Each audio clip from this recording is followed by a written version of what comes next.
Hello and welcome back. Today we have Platinum Review number 60, Star Wars Jedi Survivor. Released in 2023, Jedi Survivor is the follow-up to 2019's Jedi Fallen Order. Developed by Respawn Entertainment and published by EA, Jedi Survivor takes place 5 years after the events of the previous game. For those that need a refresher, the game provides a recap of past events. As the game begins, we see the main protagonist, Cal Kestis, in handcuffs on board a hostile transport. Looking more grizzled and rugged than before, Cal arrives in a city on Coruscant, where he is being turned in to the local senator.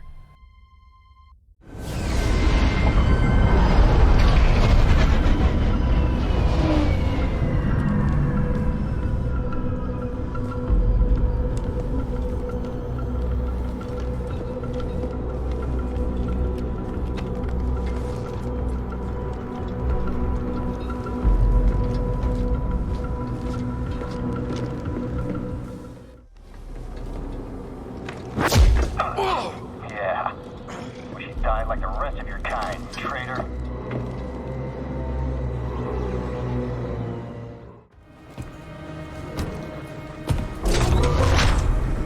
Terrorist. You gonna let him call you that? That's enough. On the rooftops, Cal is handed over to the arrogant senator. The senator threatens Cal, who has been working with Saw Gerrera to fight the Empire.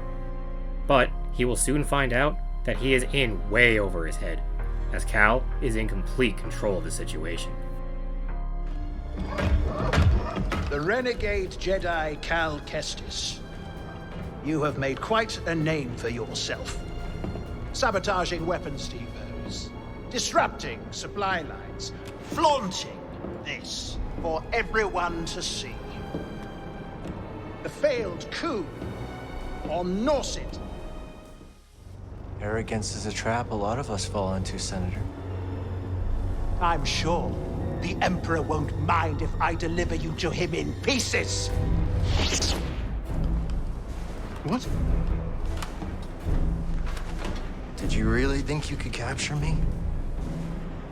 You've got classified military intel stored on your yacht. And you just brought it right to me. Thanks, BD. You'll burn for this. As the senator flees, the player takes control of Cal and is reacquainted with the basics of combat. Unlike many other games, Jedi Survivor allows Cal to keep the abilities he learned in the previous game, which is greatly appreciated, as there was no reason to forget these anyway. These include things such as Force Push, Force Pull, and the double jump. However, the Force is limited in use with a rechargeable meter that refills with physical lightsaber strikes. Cal possesses both a basic lightsaber strike or a more powerful one, but that uses some force. The player can utilize the Force Push here to knock enemies over the edge to their demise. Cal can also block enemy attacks, deflect blaster shots, dodge, and parry with a timely block. After dealing with the enemies, Cal then turns his attention back to the senator. Now he comes to us. He's coming a little hot. Oh, really hot! Hold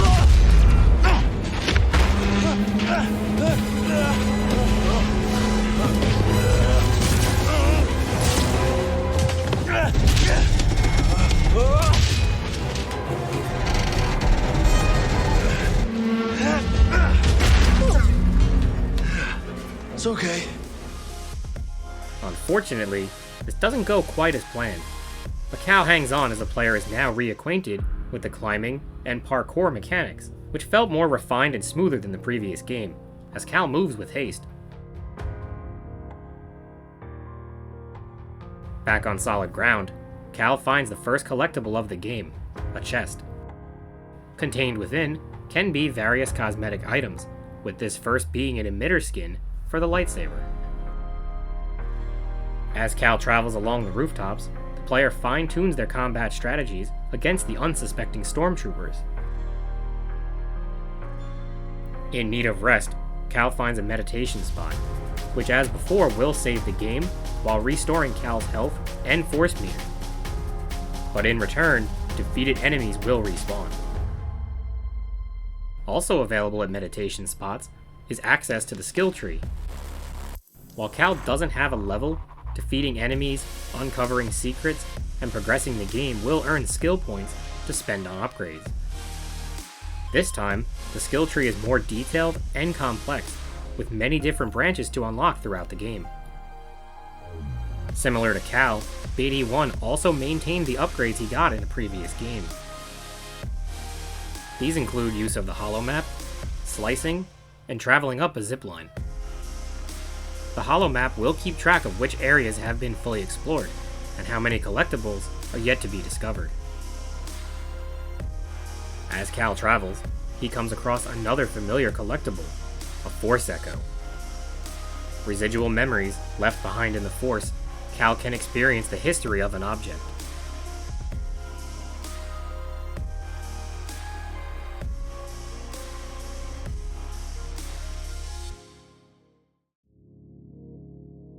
He then proceeds forward, where he wrecks some more stormtroopers before finding another collectible. This one, though, is new, a rare mineral, priorite. In pursuit of the Senator's yacht, Cal battles through waves of enemies as the player continues to fine-tune their combat strategies, but now with a badass returning feature. When dealing with large crowds at close range, Cal can seamlessly swap to a Darth Maul-style double-bladed lightsaber. Swapping between styles creates an added nuance and style to the flow of combat, with even more techniques to try out. Channeling his inner Nathan Drake, Cal can now swing across poles in a new climbing mechanic. Utilizing this and a new ceiling climbing ability, Cal reaches a high-up rooftop.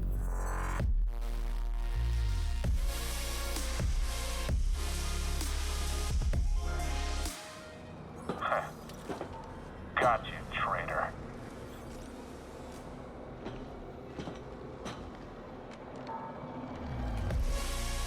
However, it appears his luck has run out. Or not, as the captain has actually been one of Cal's allies the entire time, Bode.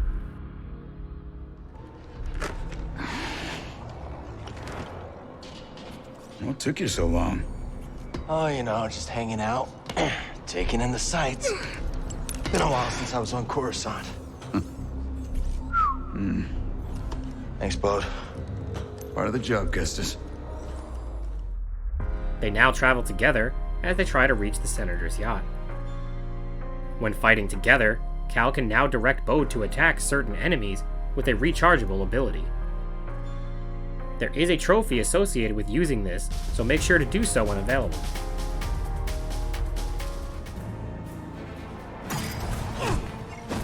Found you, intruder. I've got your back. Remember your training. Busy right Let's now. go. Okay. While they battle stormtroopers, Cal unleashes a familiar ability, but with a new twist. Using the Force, Cal can slow down enemies in a widespread burst. This no longer uses the typical Force meter, but has its own recharge rate. From here, Cal and Bode continue to fight towards the Senator's yacht. When in need of a boost, BD1 can provide a stim canister to heal. After a little while, Cal finds and repairs an Ascension cable, which is a new gadget used to grapple and tether for superhero-like movement, similar to Batman or Spider-Man. With this, Cal and Bode rendezvous with the rest of their team as they devise a plan to get to the Senator. Just make sure to not get too attached to these characters.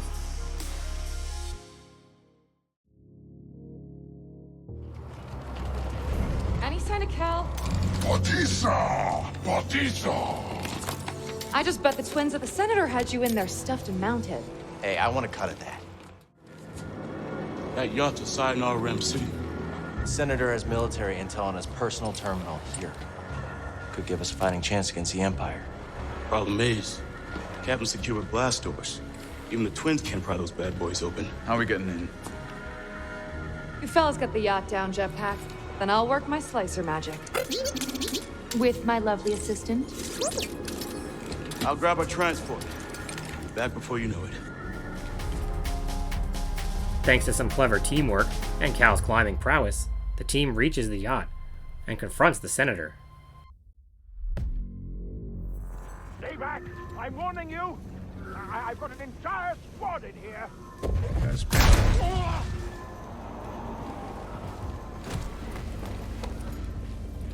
I knew we had unfinished business. Give us your terminal passcode. Impossible! They'll execute me! Cal seeks intel on the senator's computer, but he isn't giving in. With a new Obi-Wan-like mind trick, Cal manipulates him and gains access to the terminal. You will give me access to your terminal. I can't. You can trust us. We're all friends here. Unlock it. We're all friends here. I can trust you. I will unlock the terminal.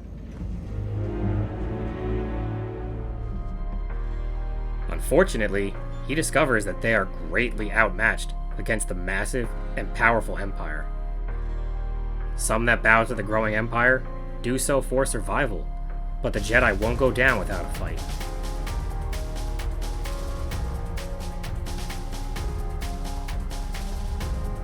Back outside, Cal and his team escort the senator, but are ambushed by an unexpected and unwelcome guest. What took you so long? While you've been chasing shadows, I have been stopped!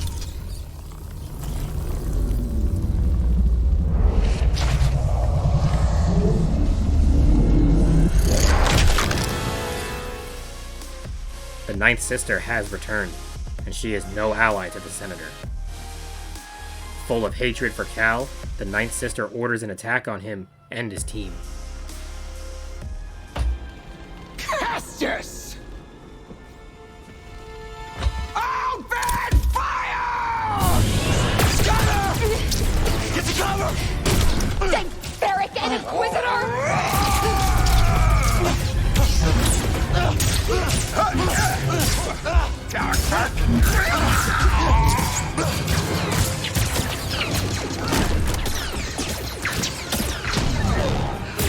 Look out!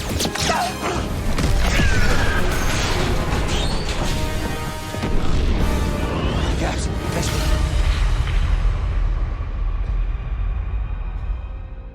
Several allies are struck down as Cal begins to fill with rage. Cal, we gotta go! Cal, come back! Cal, where you going? Get back here, Cal!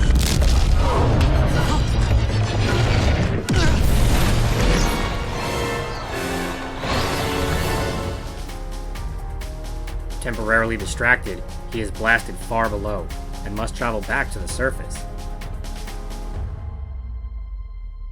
As he does, Cal will fight through more familiar foes, such as Purge Troopers.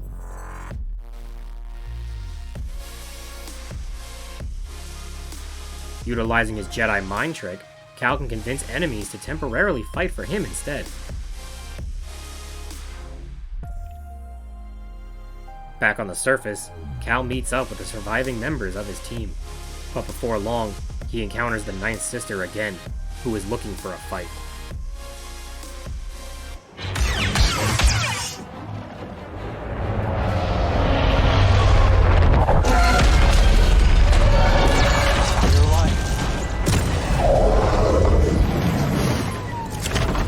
Cal!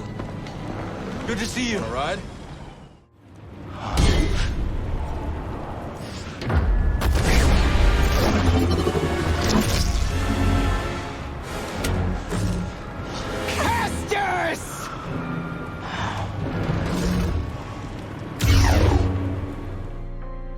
Full of malice, the Ninth Sister is an aggressive and powerful foe to overcome.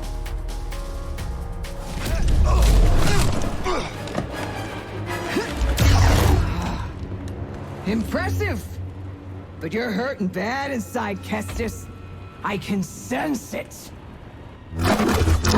All the guilt you're feeling for those fools you led to their deaths.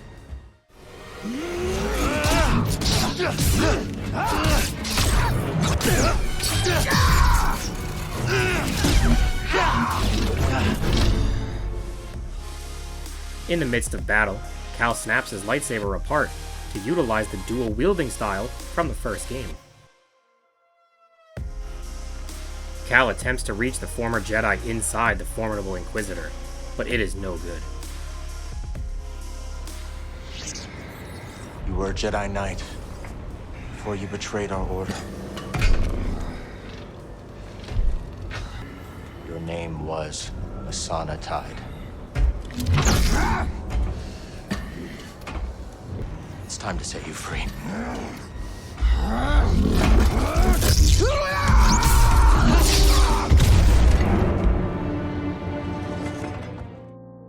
He is determined to set her free, and does just that, by setting her head free from her body.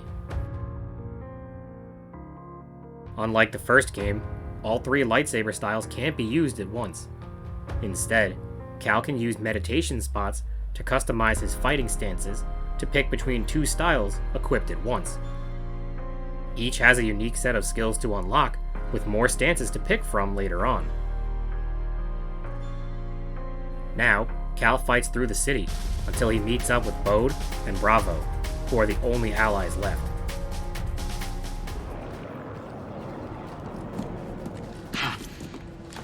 You are alive. Thanks to this crazy son of a Gundark. You're hurt. I'll manage. Enemy's close. All right, Bravo, keep it up. Let's take him down. Attacking the enemy! Let's show him!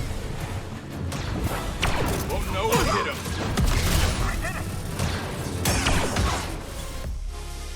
Together, they head back to the Mantis, but of course, many more enemies stand in their way.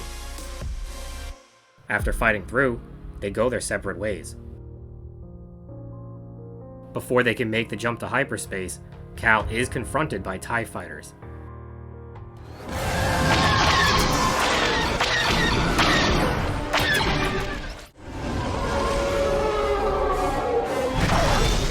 More coming. I'll peel off, draw a few away. Thanks, Bode. Good luck. You too, Cal. See you soon. There's our exit. We're almost there. More coming in from the surface. And on our tail. We're trapped.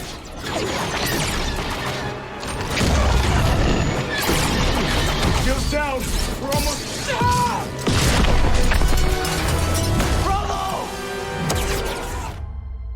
Cal and Bode are able to escape safely, but the same can't be said for Bravo. Despite escaping, the Mantis has taken substantial damage. There is only one person who knows the Mantis better than Cal, so he heads to where Grease has been laying low, the planet Kobo. Pull up the Kobo system.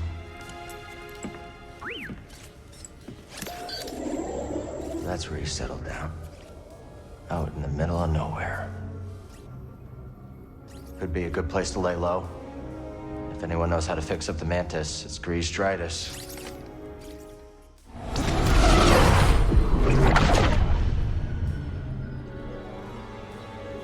So far, so good.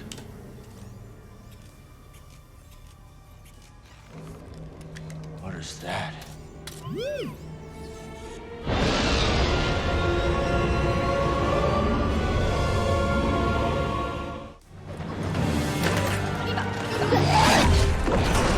We're not gonna make it to the hangar. Gotta put her down. Hold on, BD.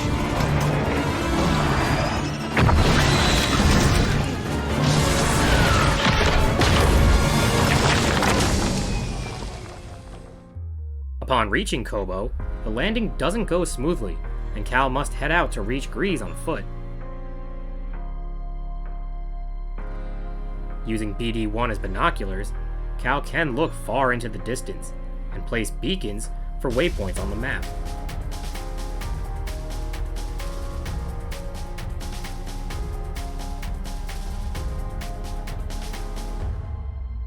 As Cal explores Kobo, which is a vastly different environment to the industrial Coruscant, he will encounter new enemies. Now, like the previous game, BD-1 will scan defeated foes to add to the databank. This was a nice touch, as BD-1 only scans enemies not previously encountered in the first game, and made the series feel like one large journey with continuity and consistency across the games. As Cal makes his way through, he encounters some hilarious new foes, battle droids. These chatty enemies are easy to take down, but were a great addition. Take a look at that view. Is that a giant crater? God, how much they talk. It turns out, the battle droids are a part of the Bedlam Raiders, a powerful and murderous faction that wreaks havoc on the local territories. Cal encounters this group head-on, and they prove quite challenging. If defeated in battle, Cal will lose progress gained in between saves. However, if he gets revenge on those that took him out, he will regain the lost XP. As he explores, Cal will find some particularly aggressive foes. These usually guard powerful upgrades, such as health or force essence.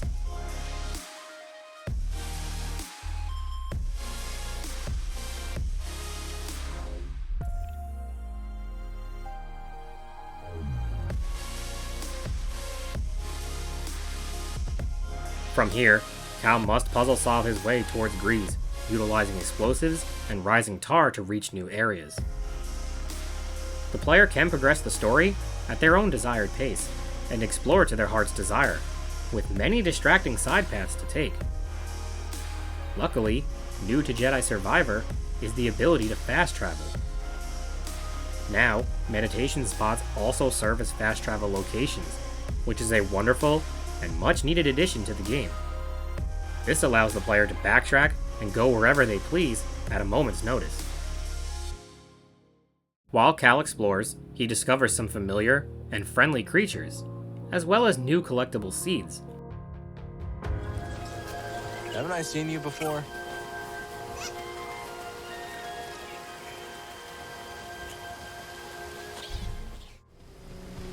Not a bad change of scenery. Grease's place should be around here somewhere. Yeah. Look at that. Quite the view, ain't it? That your ship came down, Dredger Gorge? Yeah, we had some, technical problems. Probably met the Bedlam Raiders then. Attacked us as soon as we landed. Glad you're okay. What y'all doing around these parts? Looking up an old friend. Grease Dritus? Grease? Well, shoot, I know him. I run the stables in town. My name's Mosey. Shortly after, he encounters a peaceful wanderer and acquaintance of Grease, Mosey. She guides Cal to where Grease lives, and again, the player is free to go where they please.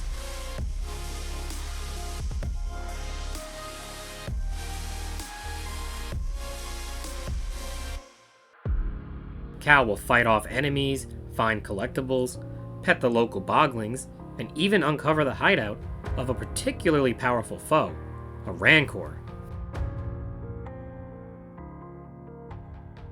Deep within an underground cave system, this legendary enemy is a massive step up in difficulty and challenge.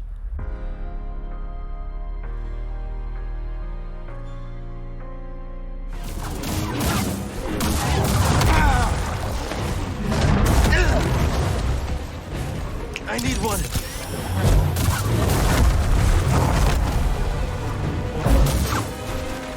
Over here.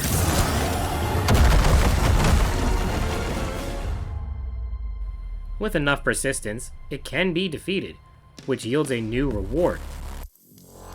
New to Jedi Survivor are perks. These special abilities can be customized at meditation spots, where different perks can be assigned to various slots.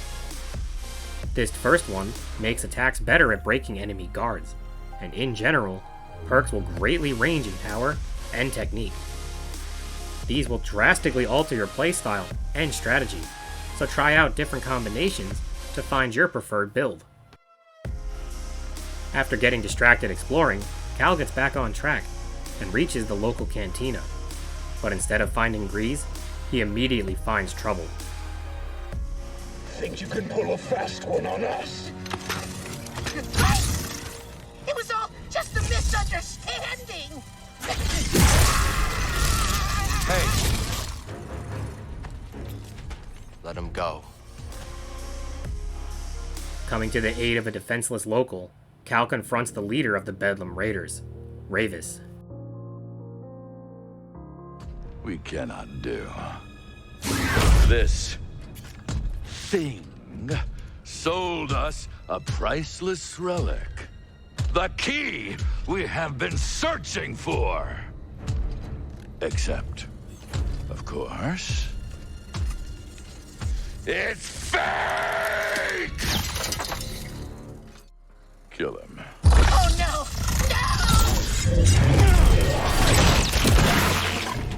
No! Enough.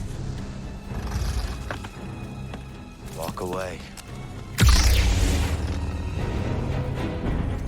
A Jedi. You just got lucky. Impressive. Next time you want to pick a fight, you go through us. Impressed, Ravis leaves, but this is not the last Cal will see of him.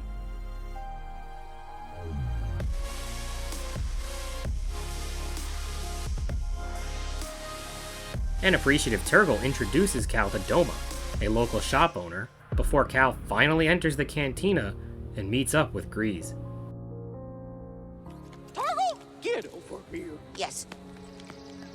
You're Doma? Well, yes, I am.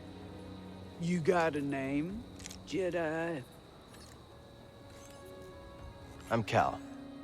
This is Speedy 1. We'd, appreciate it if you kept this quiet.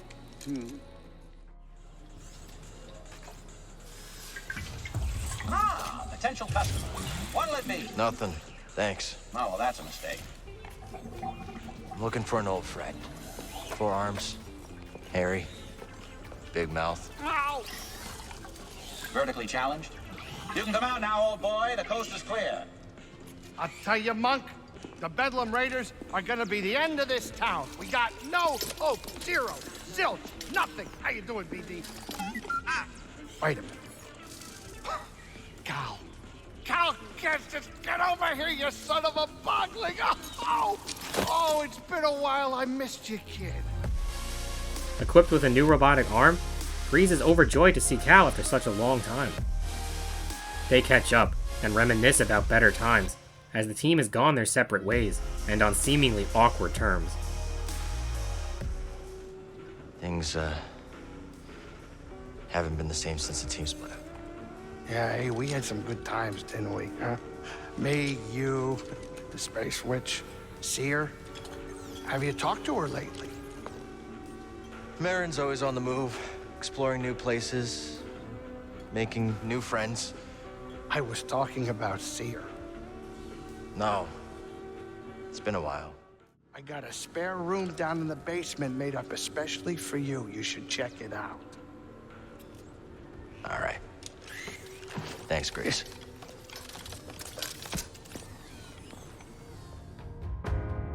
After a little while, Cal heads downstairs to rest for the night, where Grease has a room ready for him, complete with some nostalgic items.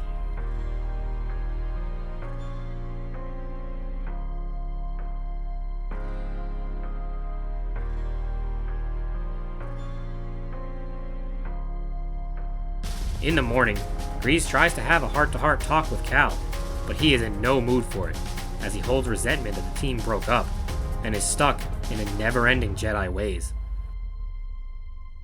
Got plenty of time to fix the madness. You are what I want to talk about. I'm fine. Sooner we get moving, the better. And then what, you're gonna go find some trouble with Saw Gerrera? Maybe. Yeah, one of us has to keep fighting. That's funny. That's the exact same thing you said the day we all split up. Yeah, because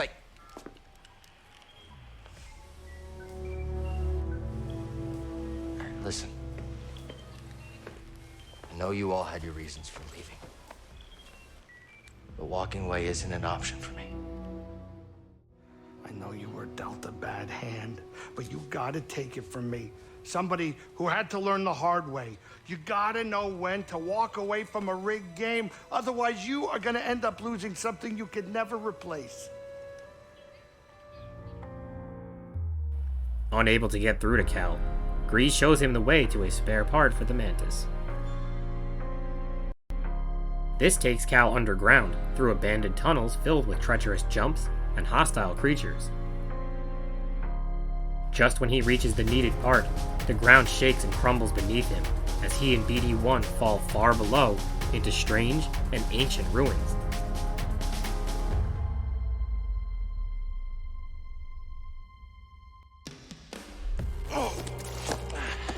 The sooner we get to Grease, the sooner we can... We should check this out. Almost reminds me of the Jedi training grounds, but it feels different. Cal parkours and puzzle solves until he finds an old droid. Reaching out to the Force, he relives its past experiences with a long-lost Jedi Master, Santari Khri. Master Khri, you are aware the Republic has issued a full-scale evacuation order. I am. That is why I have a very important task for you, Z. Take this. A tuna? Oh, what a fine model. Oh, my! Use that to open the forest array. Travel underground. Stop for no one. That is an order, Z. Snapping out of the vision, Z awakes after hundreds of years stuck below. Good day. Or is it night? Something's very wrong. Is your name Z? Yes, it is. How do you... Oh, no! I'm trapped. I've been trapped for... How long has it been? I'm Cal. This is BD. We're gonna help you. Cal helps free her from the rubble, but Z is badly damaged. As Cal fixes her up, she explains her mission. Z, what's Tanalorr? A planet hidden within the Kobo Abyss. It's home to a Jedi temple. A bastion of the Order's light on the galactic frontier. At least that's what my master hoped Tanalorr might become. Together, they return to the surface and head to the saloon.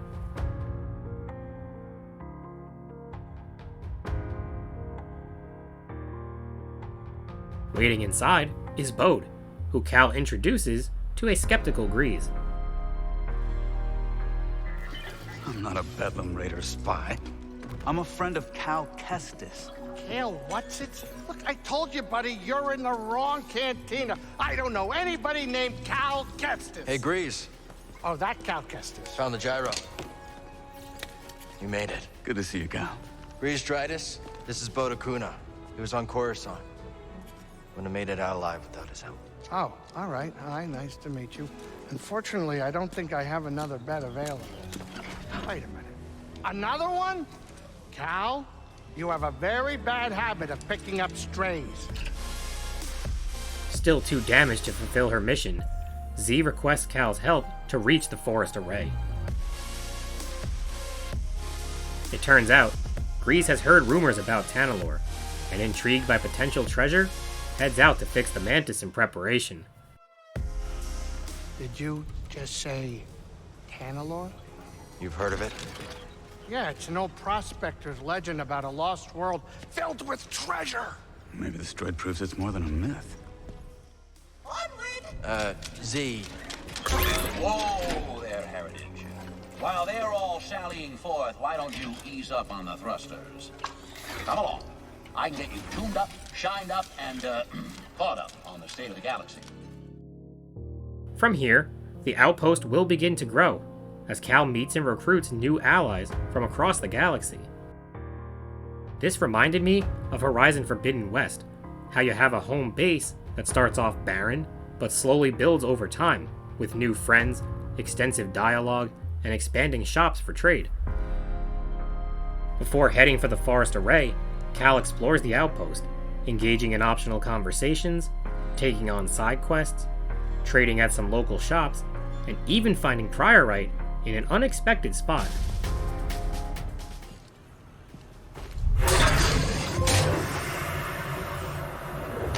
I don't want to know how this got there.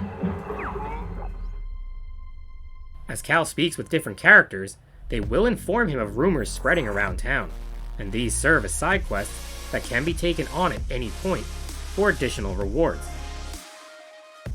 However, not all areas can be explored from the start, as some are hidden behind puzzles that require yet to be unlocked abilities. As Cal adventures, each planet will have a unique collectible currency that can be traded for items at a local shop. On Kobo, that resource is Priorite, which can be traded at Doma's shop for items such as new hairstyles, outfits, and color patterns. To reach the Forest Array, Cal must partake in puzzle solving, parkouring, and battling enemies, including a few tough fights against a Yeti-like beast.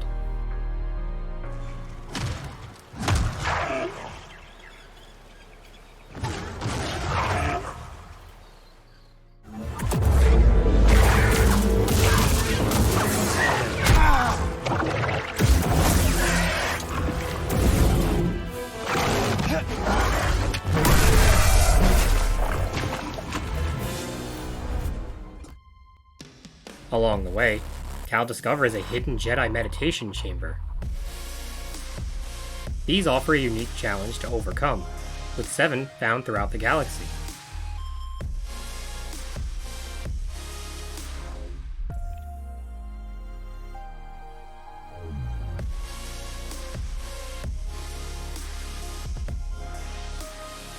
As he approaches the Forest Array, a new environmental hazard, Kobo dust, presents a highly dangerous and volatile threat that can overwhelm Cal in quick order. Immune to lightsaber strikes, only powerful energy sources can destroy the matter and allow passage. A little while later, Cal comes across a flying creature and thinks back to his time with Seer. Cal, you can't fight your way out of some situations.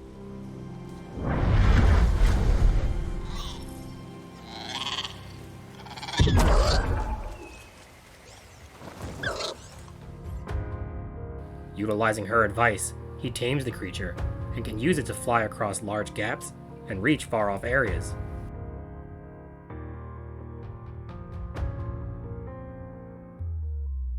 After battling with Imperial forces, defeating powerful beasts, and overcoming the Kobo dust, Cal enters an old Jedi structure and powers on the array.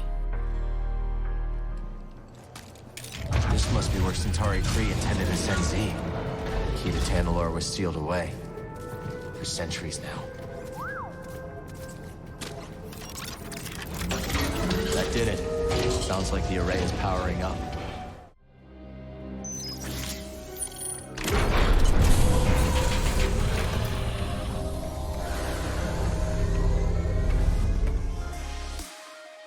This unlocks a large tank, and within appears to be a human. Touching the tank, Cal experiences a flashback.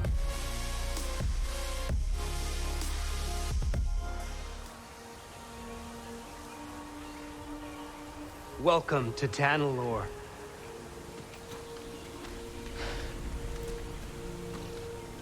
It's beautiful. We'll build the temple here. Yes. My thoughts exactly. It's simply wonderful. Yes, it's perfect. I've seen the galaxy, Centauri. And there are many worlds that the light of the Jedi does not reach. I'm going to petition the High Council to train initiates here. What's wrong?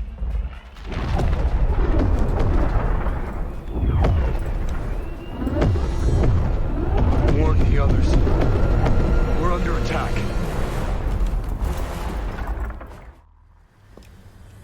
You're not supposed to be here.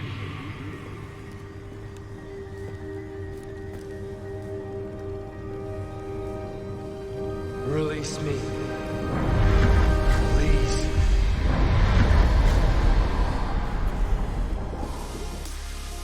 He discovers that Centauri Kree and Dagan Gera reached Tanalorr hundreds of years ago to establish a Jedi temple, but things didn't go smoothly. The planet is attacked, but Cal awakes from the vision to discover the man in the tank is Dagan Gera, still alive after all these years. He releases Dagan and fills him in on the state of the Jedi Order. A Sith Lord corrupted the Republic. Turned it into an empire. They destroyed the Order. They're hunting down those of us that are left. We were invaded. I held them at bay as long as I could, but there were too many. The battle was horrific. Still, we weren't beaten. Not yet. Not until the Jedi Council gave the order to abandon Tanalorr and then refused to counterattack. They gave up on it? Yes. It was my discovery, my home, and they just expected me to throw it away? Dagan, wait.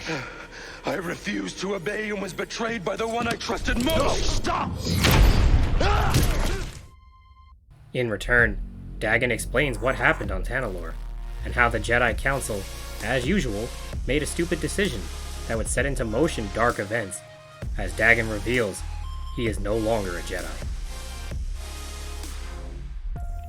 Despite years in the tank, Dagan is a formidable foe, with no rust in combat.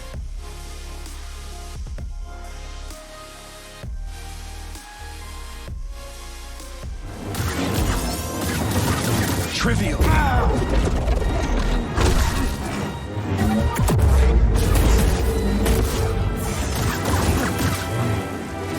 Such a chore. That wretched water ruled the day they betrayed me and forsook Tanalorr.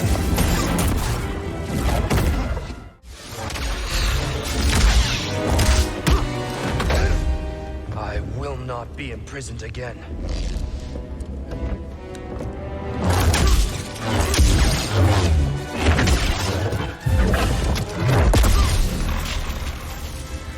You dare stand against me?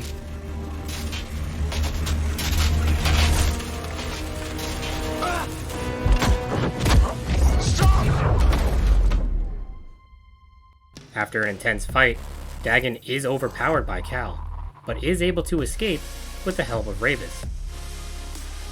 Ah, Ravis.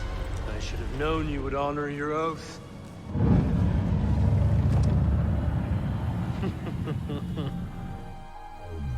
From here, Cal heads back to the Mantis.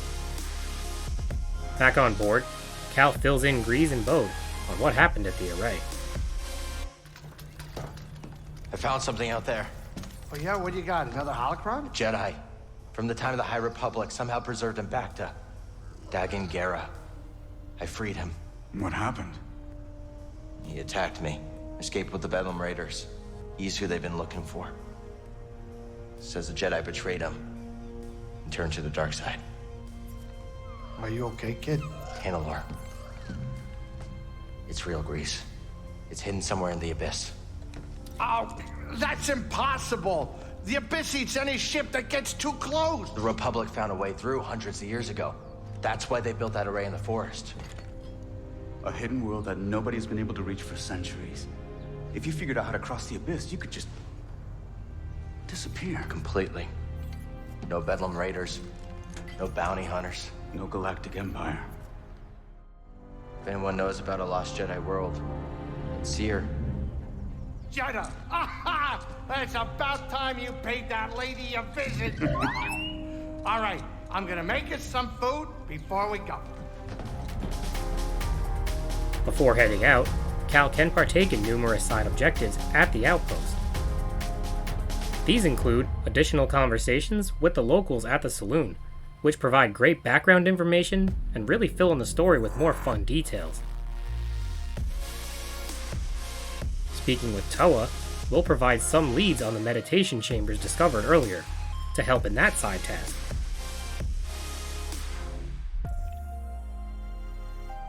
Similar to Priorite, data disks can be found throughout the galaxy, and these can be traded with Z for a variety of items. On the rooftop of the saloon, Cal can plant the seeds he has been finding to grow in the garden. It was here that I decided to customize the lightsaber and really stick it to Dagan by making it yellow, in the hopes of striking him down with the same color he abandoned. Now ready, the crew heads off for Jedha. Unfortunately, a dangerous dust storm makes a close landing impossible, and to make matters worse, Imperial forces are all over the planet.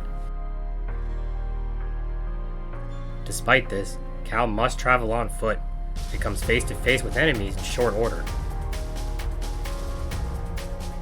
Enemy located.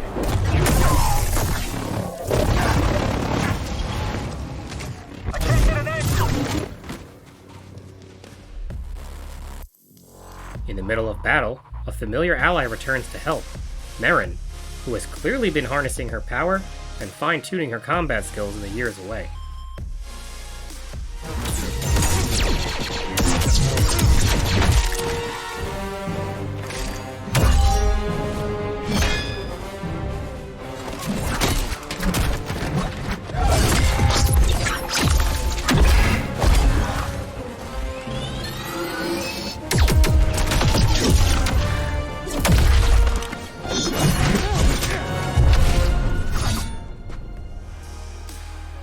It turns out, the Anchorites sent Merrin to help Cal in his travels through the desert.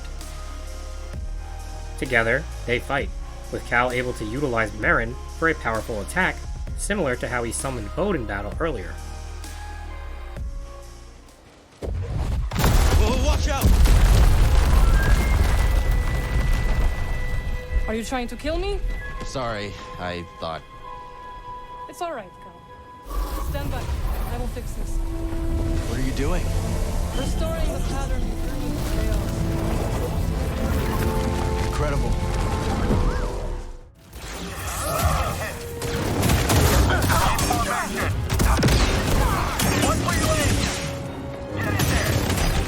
Come on, fight back! You'll pay for that! I'm not done with you! Take it!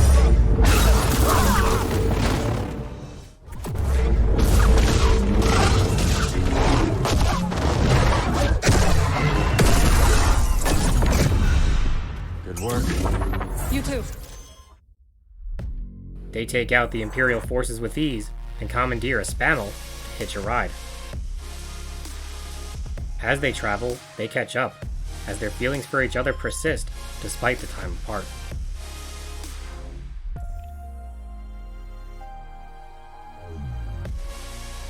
Are you still upset with us for leaving?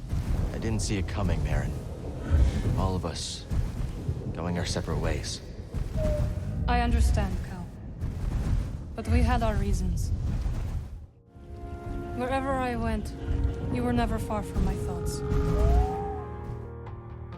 The storm quickly approaches, scaring off the Spaniel and forcing them to navigate blindly in search of shelter. Take it easy.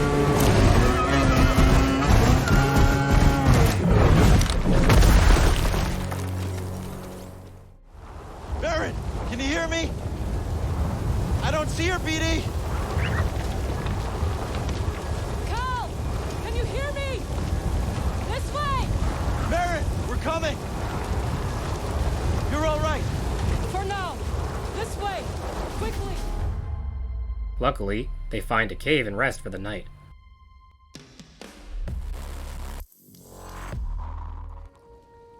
I think we might have found something special.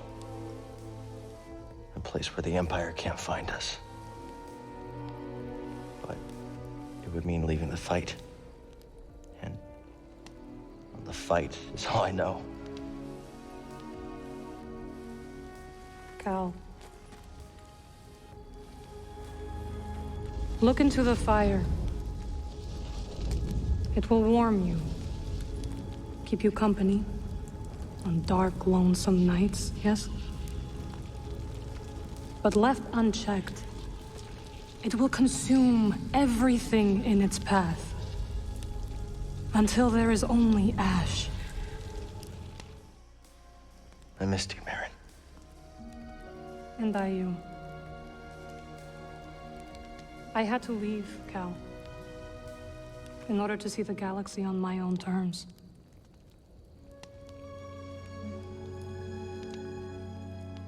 What'd you find? Myself. Reflected in all the places and people I encountered. Dathomir will always be my home, but it does not need to define me.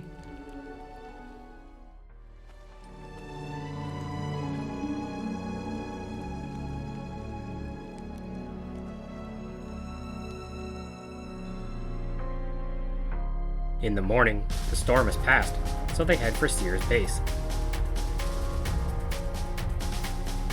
Upon arrival, Cal finds a wonderful surprise, as Eno Cordova is still alive and working alongside Cere. Hello, my friend. It's so very good to see you again. Master Cordova. It's an honor. I never thought I'd meet you in person. The honor is mine, Cal. Cal Kestis. Welcome to Jeddah. I knew the storm wouldn't deter you. Rebuilding the temple archives. We're trying.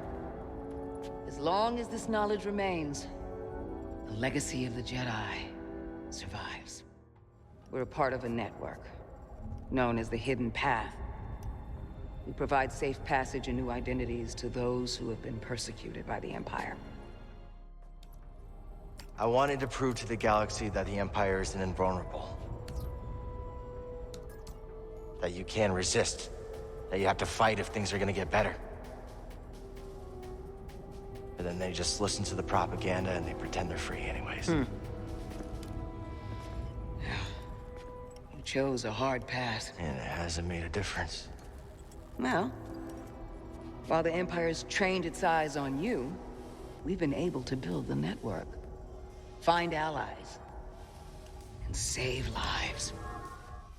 Will you get a load of this? Hey, Cere, you can't say it ain't short of personality, but kind of creepy, though. Well, it's good to see you too, Grease.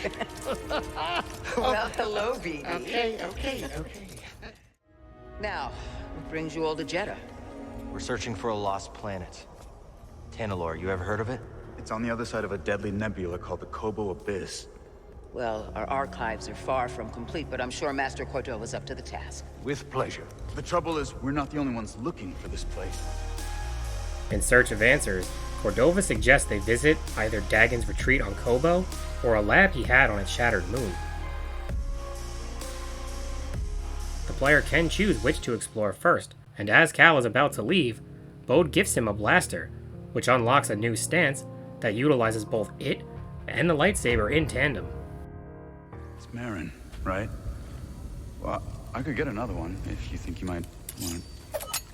No need. Both. Yeah, you're good. Okay. Not bad, I do not work for.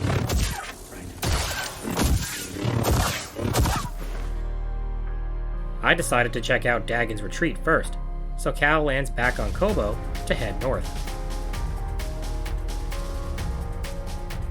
While traveling, Cal is attacked by a bounty hunter, as the Haxion brood still hunts him down.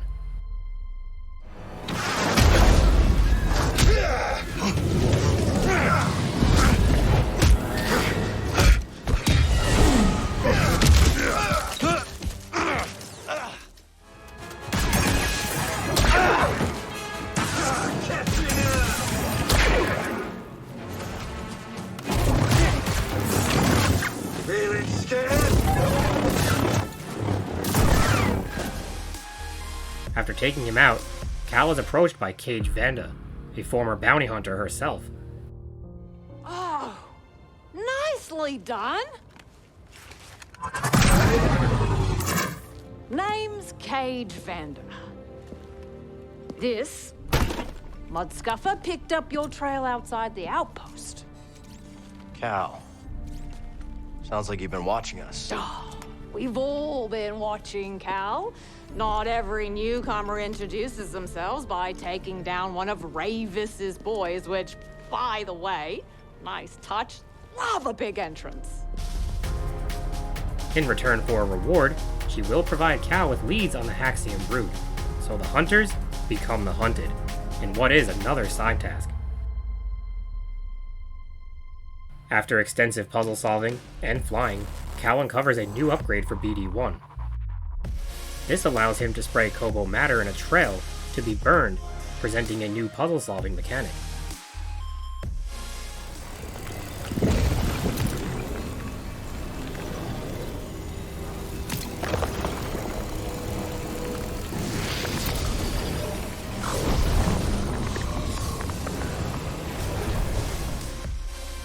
Finally, Cal reaches Dagon's retreat, but finds a Bedlam Raider equipped with a lightsaber, courtesy of Dagon himself.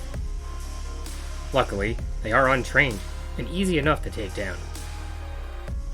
Inside, Cal discovers an object from the High Republic that Dagon is greatly interested in. Strange device. Looks broken.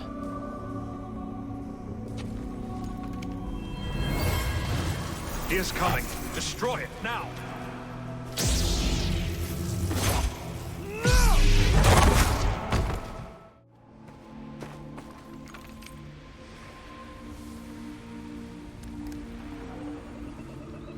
Centauri. Whatever this device is, Dagon killed other Jedi for it. With no other leads, Cal heads back to the Mantis to travel to the Shattered Moon. On the moon, Cal encounters endless Imperial forces as he searches for the lab.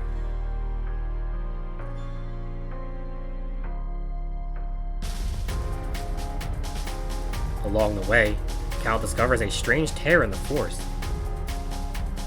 These locations present a unique combat or parkour objective to complete for rewards, with 15 found throughout the game. Continuing his search, Cal must navigate intense environmental hazards as he climbs and platforms his way through. At one point, he is confronted by another enemy wielding a lightsaber. Taking this one out unlocks a new crossguard stance, similar to Kylo Ren, which uses two-handed, slower, but more powerful strikes. Eventually, Cal finds the lab and learns more about Dagon.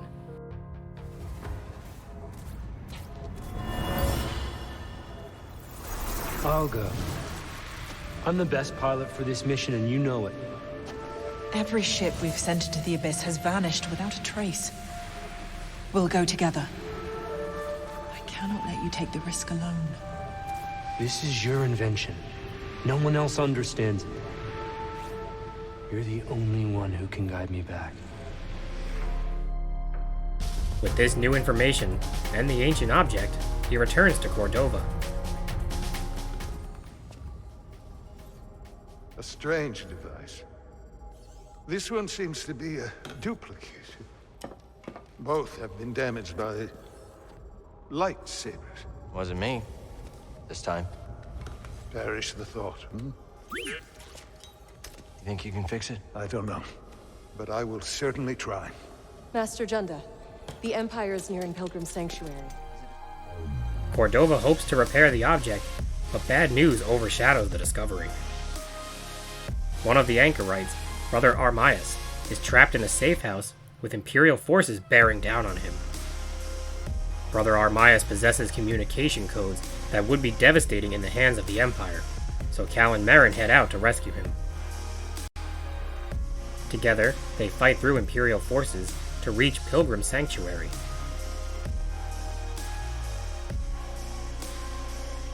Unfortunately, the path to Brother Armias is blocked by heavy winds. To get by, Cal remembers something from his past. You never give up. And that's what inspires all of us. But you have to remember that where you lead, they will follow. I know I've been pushing recently, but ever since Grease What got happened hurt... to Grease is not your fault. But ever since then, you've been reckless. Although it isn't mentioned in the game, Grease lost his arm protecting Cal during events that happened in the Jedi Battle Scars novel. Focus on the moment. Choose your direction and act with certainty. And trust that, whatever the odds, you'll pull through. Determined to power through and trust in himself, Cal unlocks a dash ability to overcome the intense gusts with a quick boost.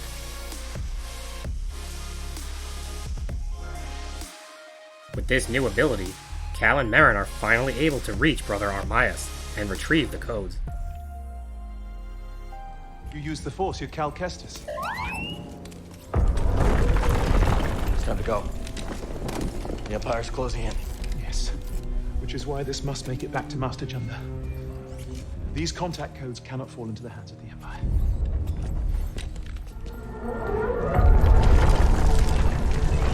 Look out!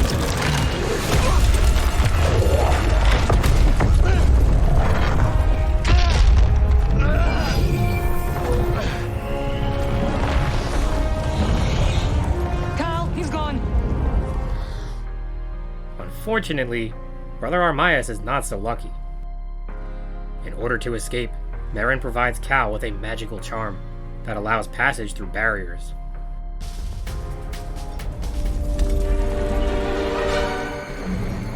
I can't hold this forever. Go! Save him. He died protecting the path. Got this thing's attention.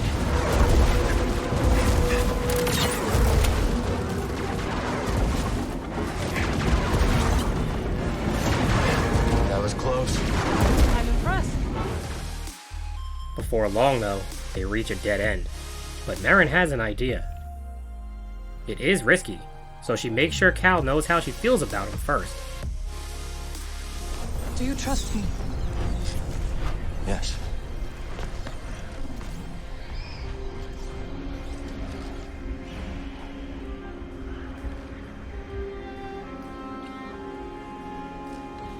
Was that for luck?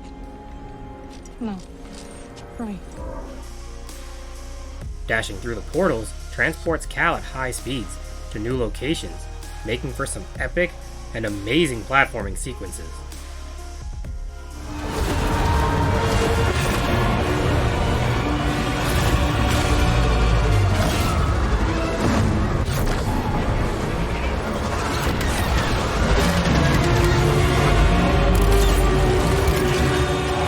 You got this, buddy!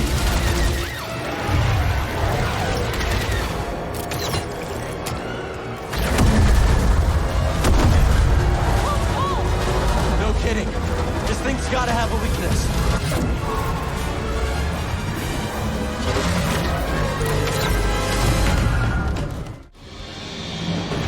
Nowhere left to run. Then we stand together. Now or never.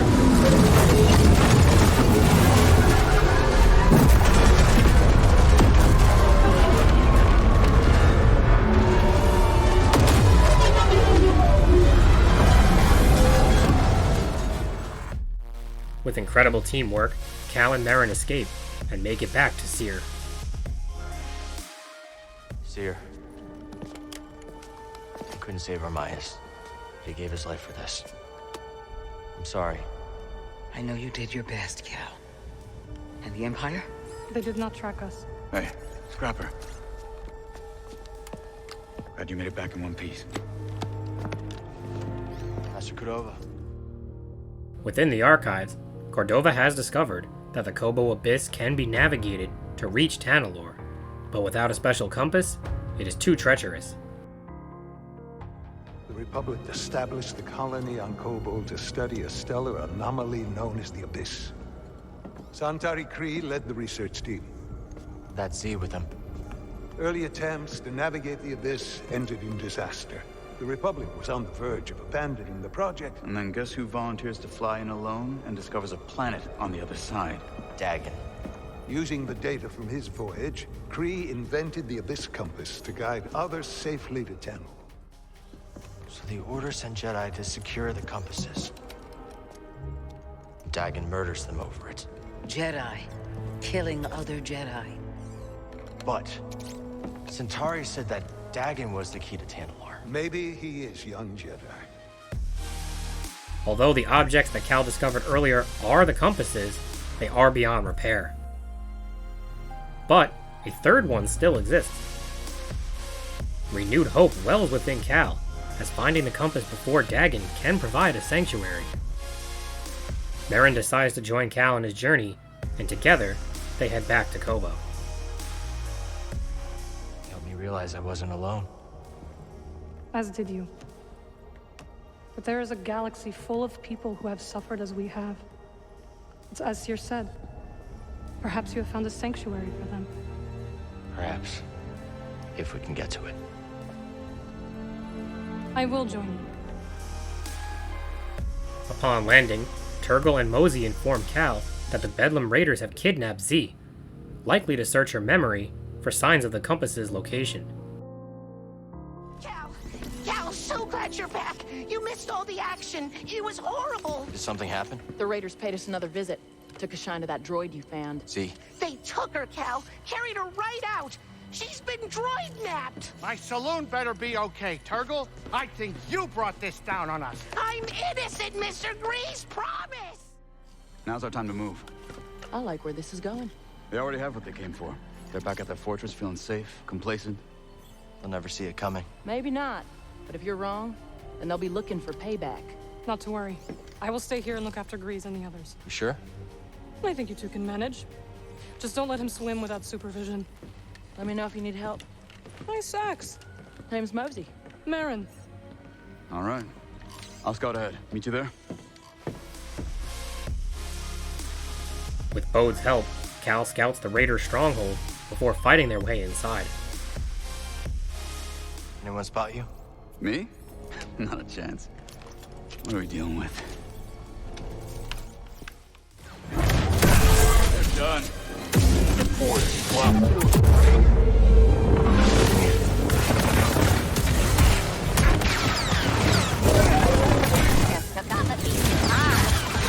Don't give up.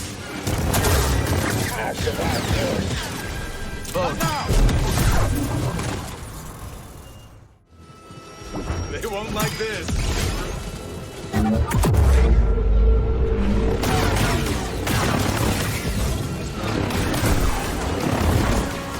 Now. A little longer.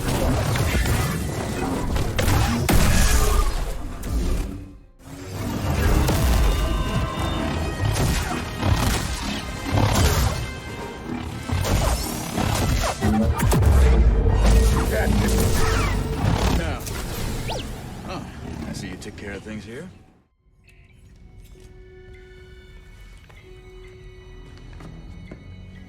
So we rescue Z, get out of here, find Tanalorr, and then what?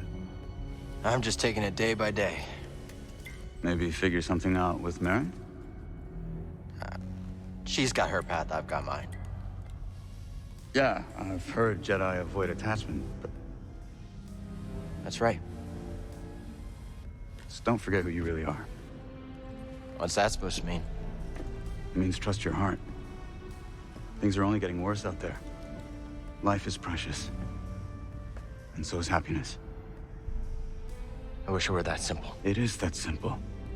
If you see a future with Marin, embrace it. I don't understand. I can't just... After numerous encounters with powerful foes and a heart-to-heart talk, Cal and Bode are temporarily separated. Now alone, Cal is discovered by Ravis.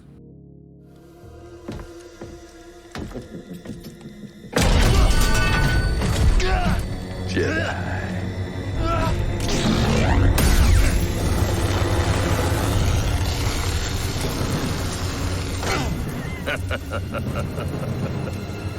You're a bold one. There it is. What do you want with that? That's Dagon's orders. This is for me.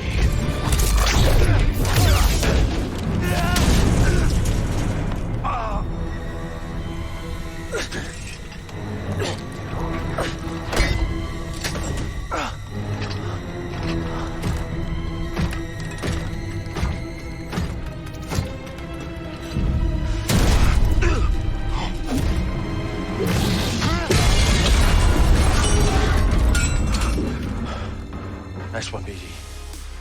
Cal is nearly struck down, but BD-1 saves him from impending doom. This causes Cal to experience a flashback, as Seer's words uncover a new slam ability to smash enemies to the ground, as well as lift objects and doors.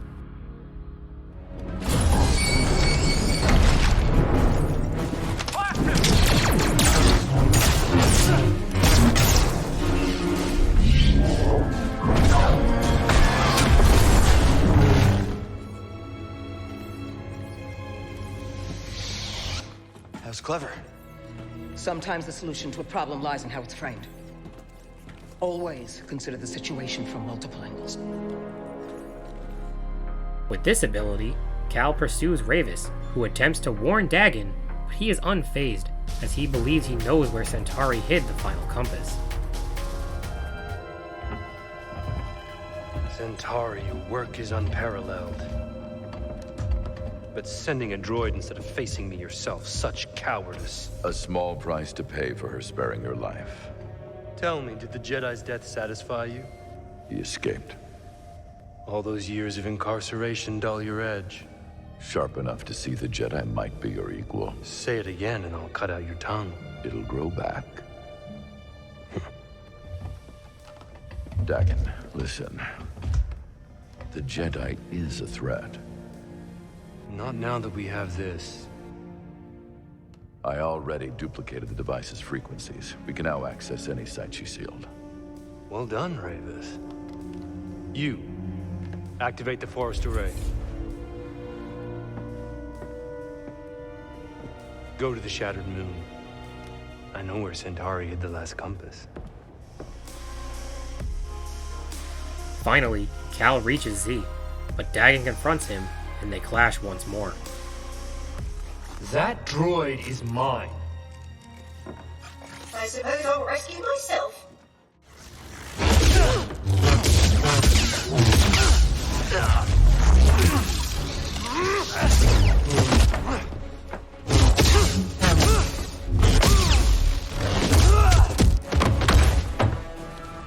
The tuner is mine! The droid is mine! Tanalor is mine!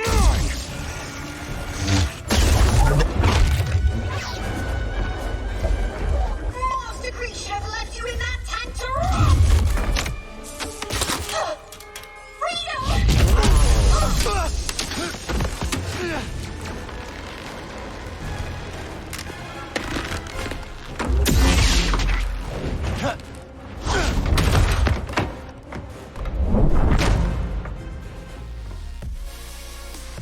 Like before, Dagon is a formidable foe, and fends off Cal's attacks with numerous and powerful counterstrikes.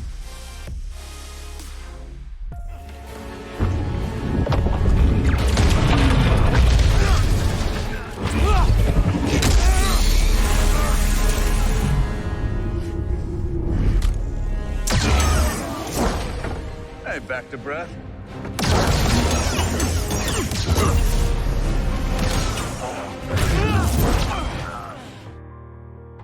When things look bleak, Bode returns and rescues Cal, but this allows Dagon to escape.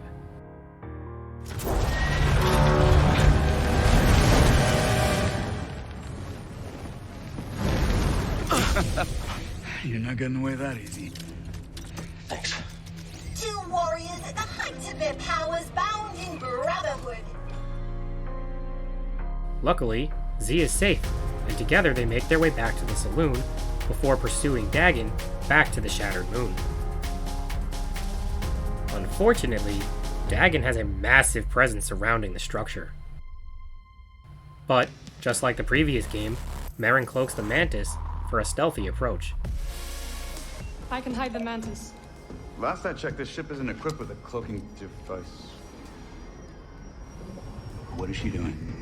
Here we go. The vultures are right in front of us. Trust her.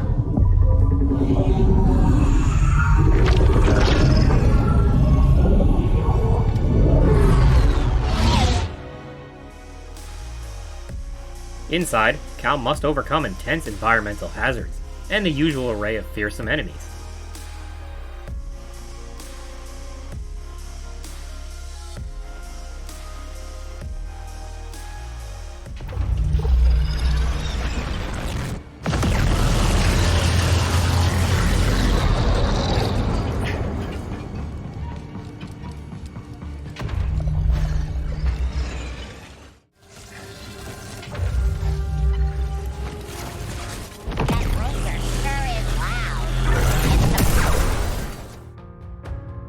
Deeper within the structure, he experiences a vision from Dagon's past, and learns the source of his missing arm.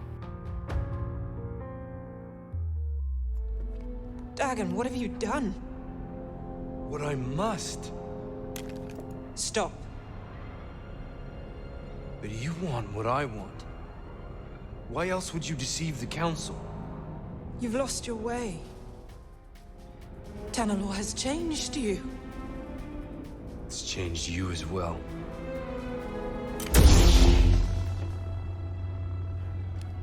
Step aside. No. Then I must go it alone.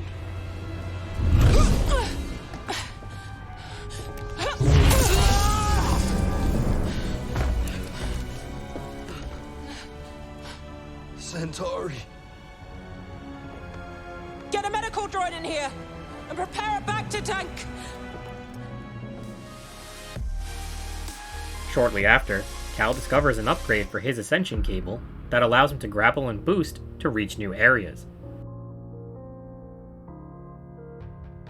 With this, Cal climbs higher up, where he questions Rayvis about his loyalty to Dagon before they do battle one last time.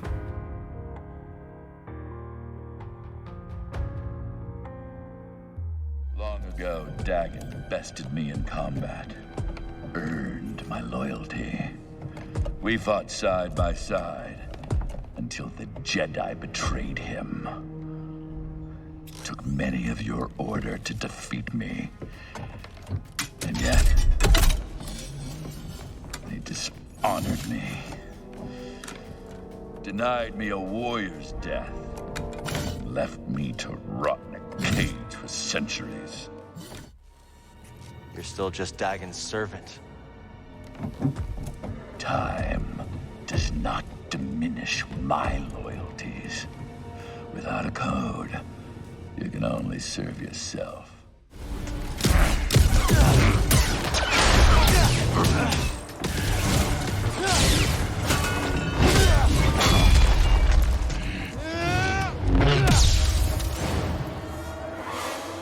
Oh, come on.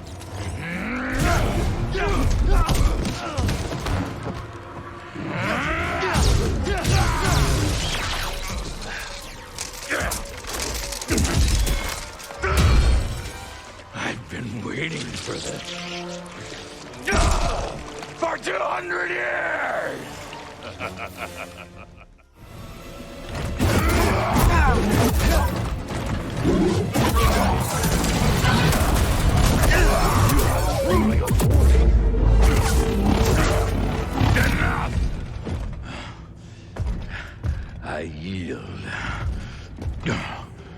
you. You have proven yourself. Where is the compass? Centauri Kree's observatory, as Dagan suspected. Refused to grant Ravis a warrior's death centuries ago, Cal does not do the same, and after learning the location of the compass, strikes him down for good. Give me my warrior's death.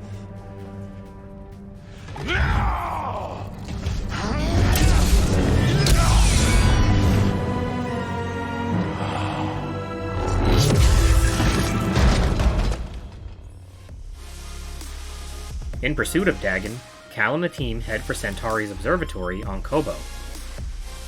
As they travel, Cal confides in Merrin that he fears he is losing himself, but she reassures him that he is not alone. On the Shattered Moon, I saw Dagan confront Centauri. He was so consumed by Tanalorr that he completely lost his way. Reminds me of my fight with the Empire these last few years. Let's just say I don't want to end up like him.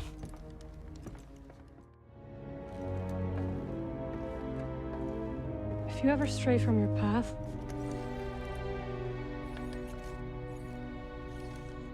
we will guide you back.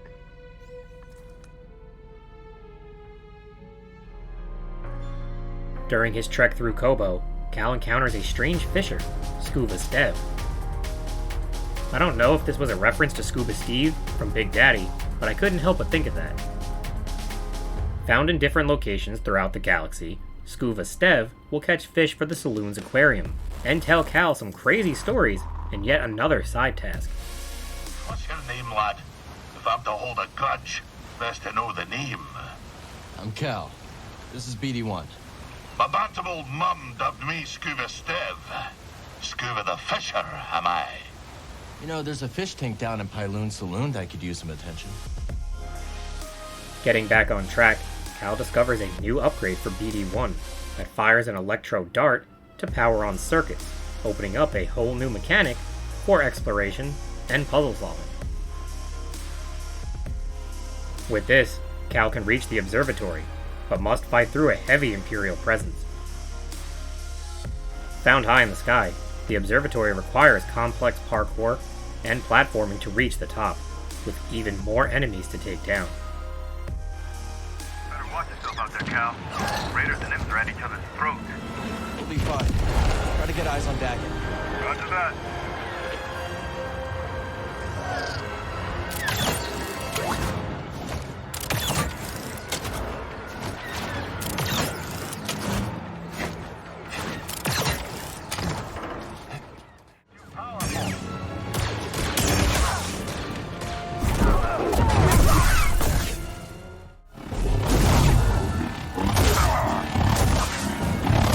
Taken damage.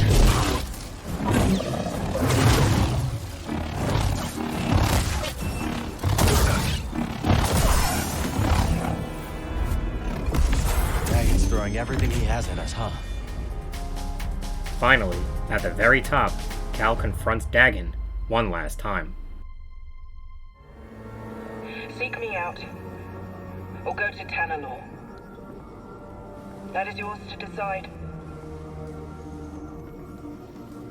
I guess he got the message a few years too late. If Centauri had only stood with me, we could have convinced the Council that Tanalorr was worth the sacrifice. How could you let the galaxy fall to this unworthy machine of an empire? You think yourself a survivor, but you are a failure! I will forge these raiders into an elite army led by disciples trained in the Force at my temple. Then, when the time is right, I will strike out and cleanse this galaxy with fire. We've already got an Emperor. Give us the compass. This multi-phased and trippy fight is an epic battle, with an altering perspective, illusions, and trickery as Dagan pulls out all the stops.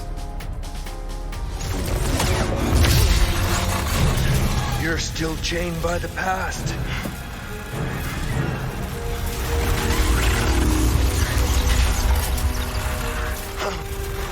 It will be your grave.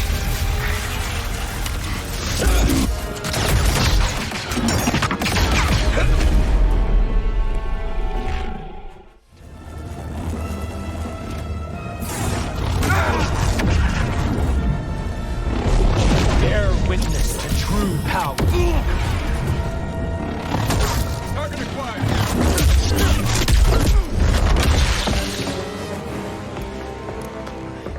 You will not stop me.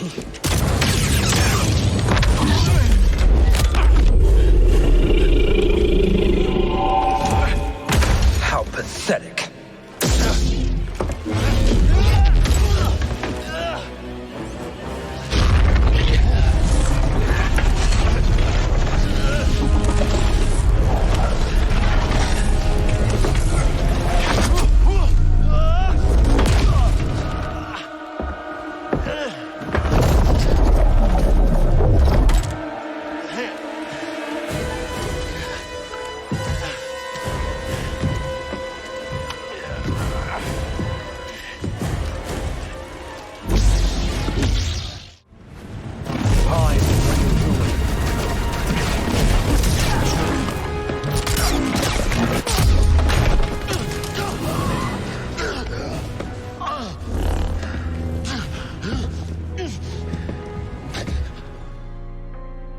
Unfortunately, Dagon is still too much for Cal, who is overmatched.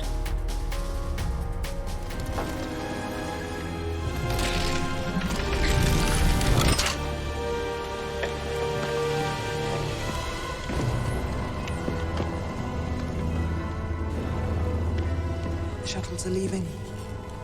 I will not return. You're lost.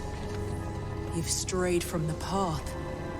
And you are no Jedi.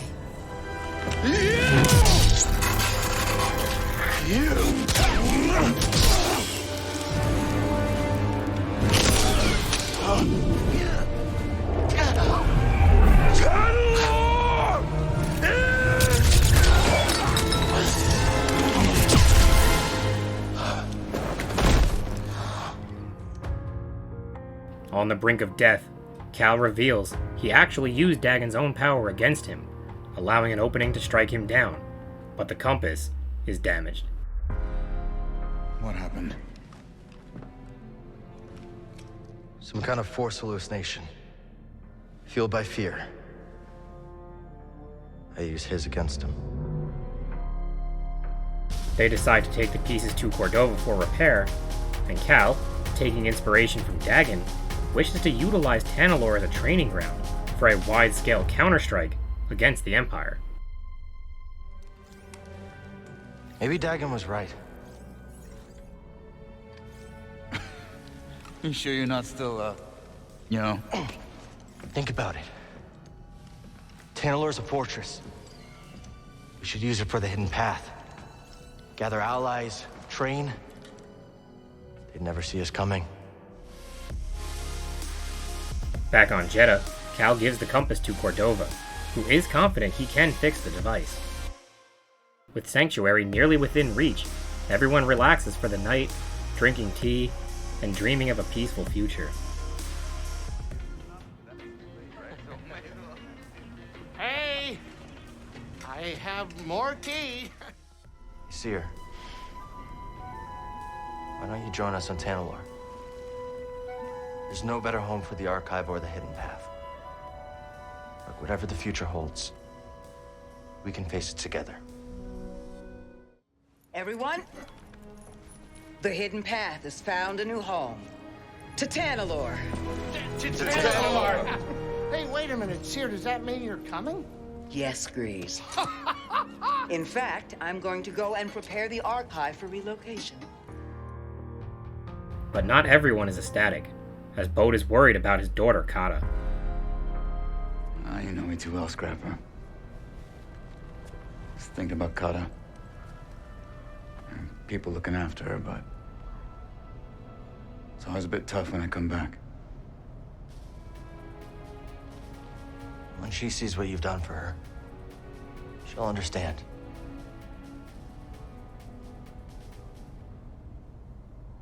I hope so.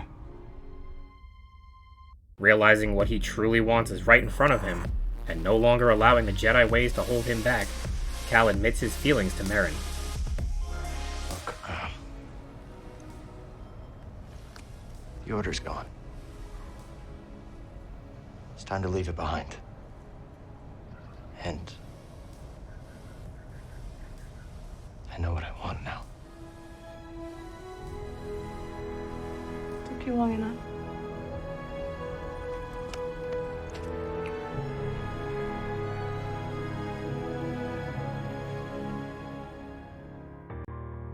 In the morning, Cordova shows that he has repaired the compass, but the good vibes are short-lived. Imperial forces have arrived, as Bode reveals his true nature. Get your people out. I'll hold them off as long as I can. Bode? I'm really sorry about this. Oh. Son.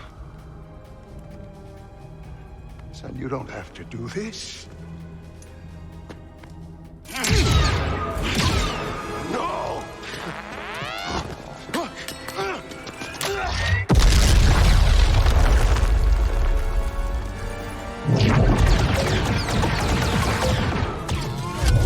Master Cordova! He's dead! Bode has the compass. Go after him. Go! Enraged at Bode for his betrayal and Cordova's death, Cal pursues him through the desert. Unfortunately, though, more dark secrets are yet to be revealed. Why, Bode? For this! We fought for that together, and you're just gonna hand it to the Empire! I'm not giving it to the Empire. You killed Master Cordova. Cal, you don't have time for this fight. Something terrible is coming for that archive. Listen to your instincts. You know I'm right. What have you done? If you want to keep your family safe, you get them out of there. Right now. What have you done?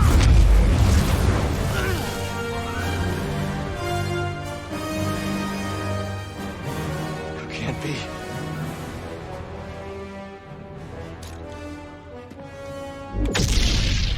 You're not the only one who survived. Exposing himself as a former Jedi, Bode fights Cal, but Cal is no match for him.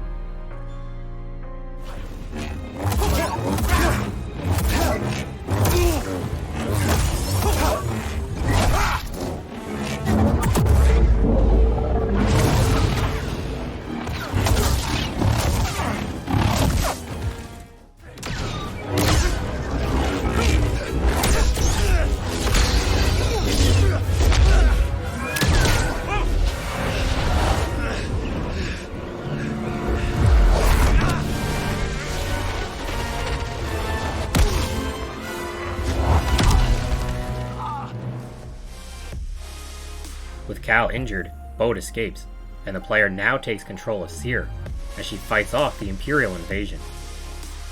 This was a really fun and awesome change of pace, as she is extremely fast in combat and powerful, with a mighty force ability. This is our home! Defend the archive! Come on, come at! Get outside!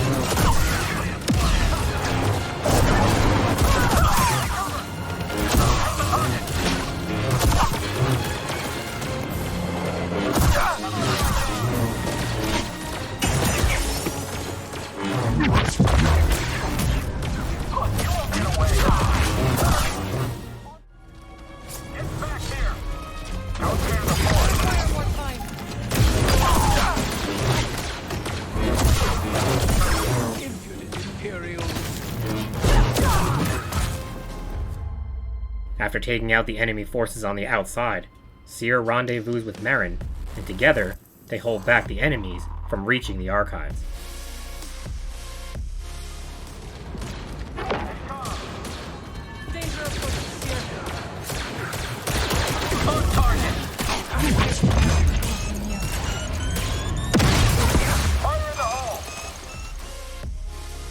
They are successful in defeating the enemies, but separate, with Merrin defending Grease and Cere heading back for the communication codes.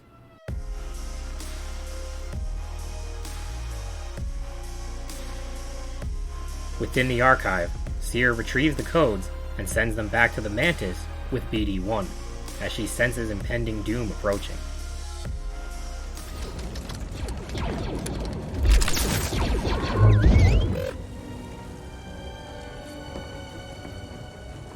Go. Now.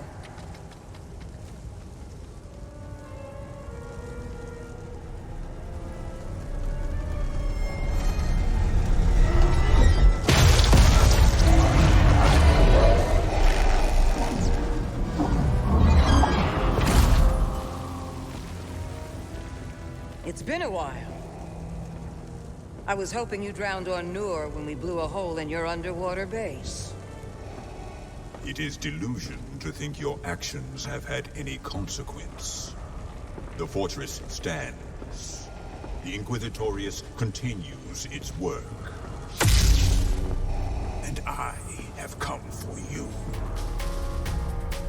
In an epic and badass surprise, similar to the first game, Darth Vader approaches, seeking revenge on Cere. They fight in what is by far the best, yet hardest boss fight of the entire game. As expected, Vader is an overpowering and relentless force to be reckoned with. He possesses numerous attack patterns, and just when his health was nearly depleted, could strike you down in a single flurry.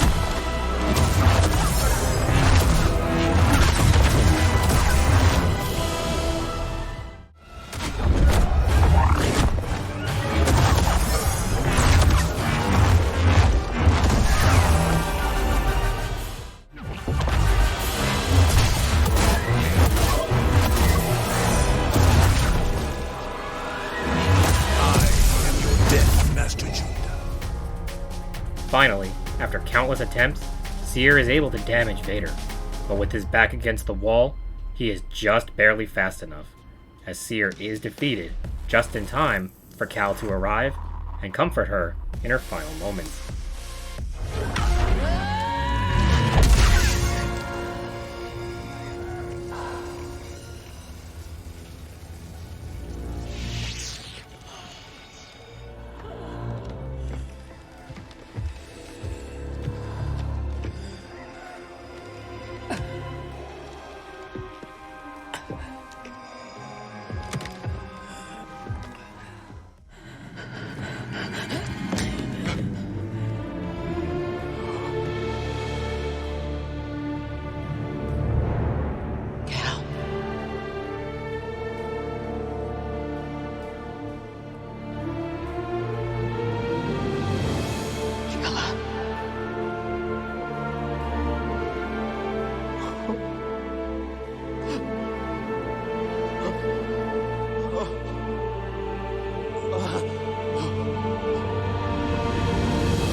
With two fallen comrades, the team mourns on the Mantis, but the fight isn't over yet, as anger towards Bode wells within Grease.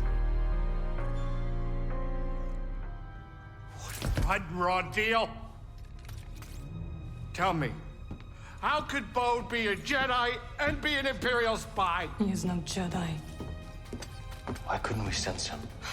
He deceived us all. No, I still should have been able to. Now that's enough! Cal. That's enough, okay? What Bode did, that is on him. It's not on you. It's not on anyone. It's on him. Thanks to Merrin, they realize they can track Bo's location, and do just that, tracking him to the Nova Garen system. Seeking revenge for Seer and Cordova, they head after him. Upon landing, Cal discovers a massive Imperial base. The base is on high alert due to his presence, resulting in endless heavily armored enemies to overcome. Despite this, Cal reaches the leader of the Imperial Security Bureau, Commander Denvik, and discovers even more dark secrets.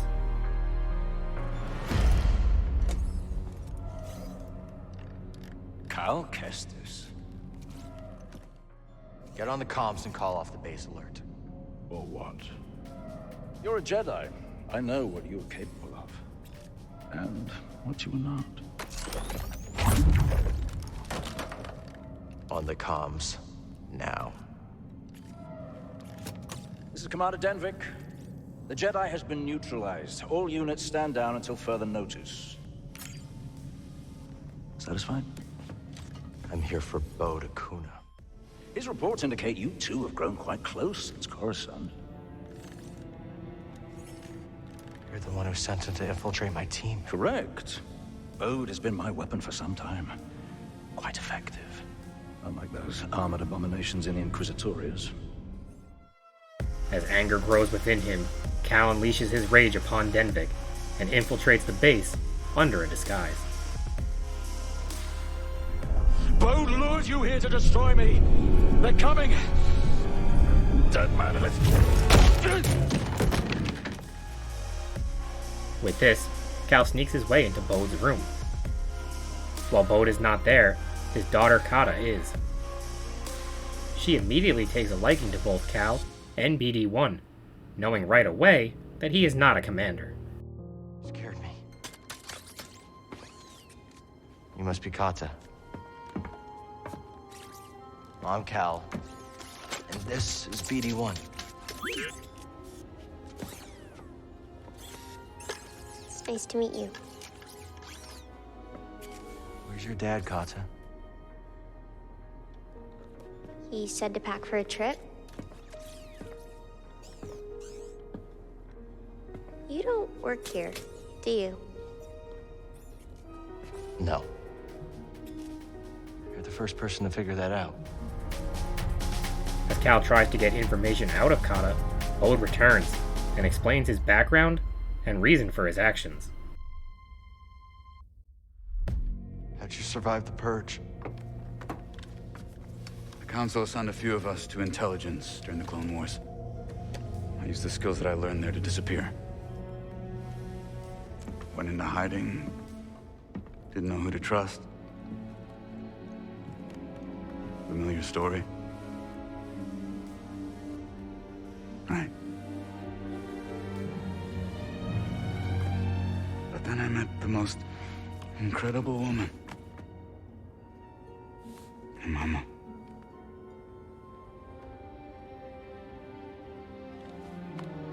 One day, Kata and I were out running errands, and I got this message.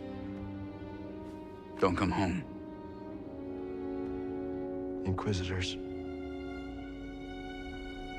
Looking for me. My wife bought us the time to escape. Tanalorr was a way out for both of our families. You were gonna give it to the hidden path. A bunch of strangers. And you were gonna sacrifice thousands of people to save yourself. We're a monster boat. With Cal's guard temporarily down, Bode escapes with Kata, but this causes even more anger to fill within Cal.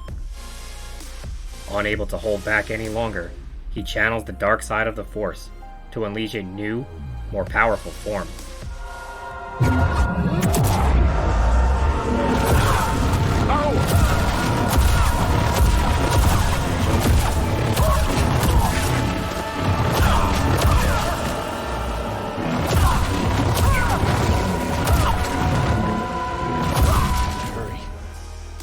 This reminded me of the Arbiter Rage mode in Halo Wars, as Cal can quickly strike down even the most powerful foes. Driven by his hatred, Cal pursues Bode back to the outside, where he teams up with Merrin to take down large groups of enemies with ease.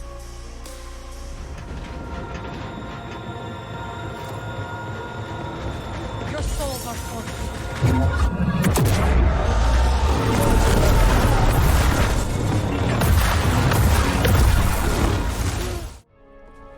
Where's Bode? They're gone. He took his daughter and the compass. They used me as a distraction.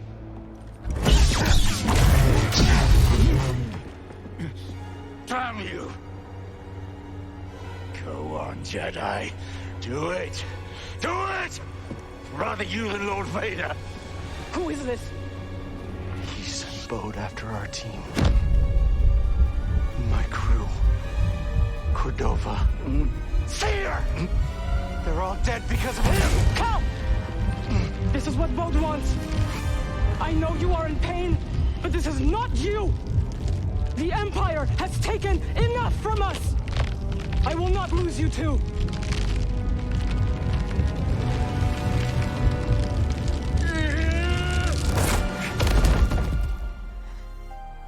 Lost within himself, Merrin snaps Cal out of his fit of rage before it is too late. Back on the Mantis, an old transmission from Centauri shows that hope is not yet lost. To reach Tanalorr, Cal enlists the help of Z, who must trigger the arrays at precise times.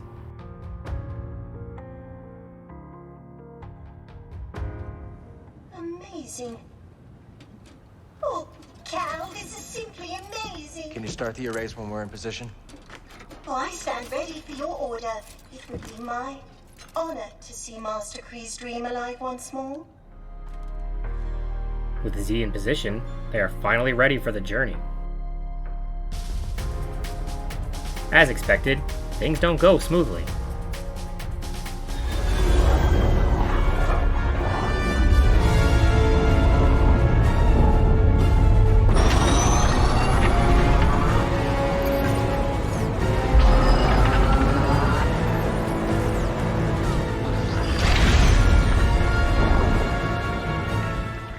Z, what's going on? The arrays are overloading. There's nothing I can do. We need to go faster. I'm going as fast as I can. Wait a minute. Are you crazy? If you jump into hyperspace blind, they'll be picking up pieces of the Mantis all over the outer rim. Do you trust me? You know I do, Cal. Let her ride.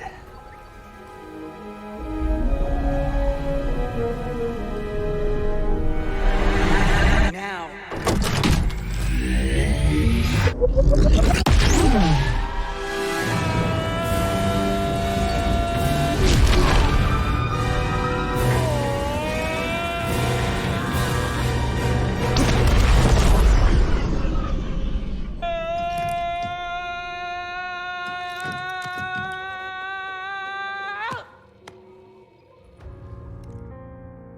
Amazingly, this works, as Tanalorr stands before them. Tanalorr is a lush and vibrant environment that reminded me of the Dreaming City in Destiny. As they travel, Cal and Merrin decide to give Bode one final chance to change his mind and surrender. Outside the ancient Jedi temple, Cal and Merrin find Kata alone and sad. Hey, Katsa. This is Merrin. She's a friend. I'm sorry Papa hurt you. Yeah. Sensing something off with her father, Kata shows them the way to Bode. Okay. Follow me.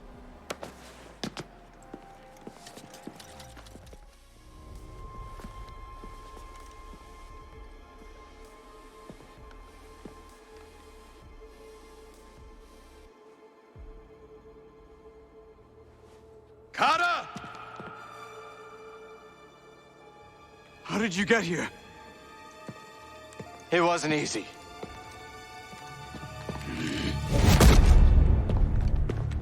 You shouldn't have followed us. Papa, don't! Stay back, Cutter. This is the only way to keep you safe. She will be safe. I promise, Bode. But listen to me. It's over. Lay down your weapons. This planet will be a haven for those hunted by the Empire, including Kata and you. Offered one last opportunity, Bode refuses and fights Cal in a deeply personal encounter, with everything at stake. Inside, Cutter. Listen to them, please!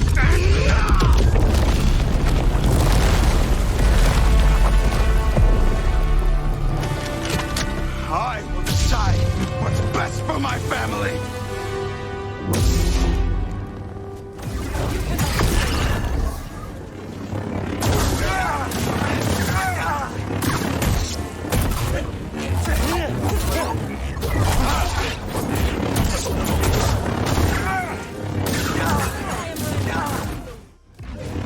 It's over,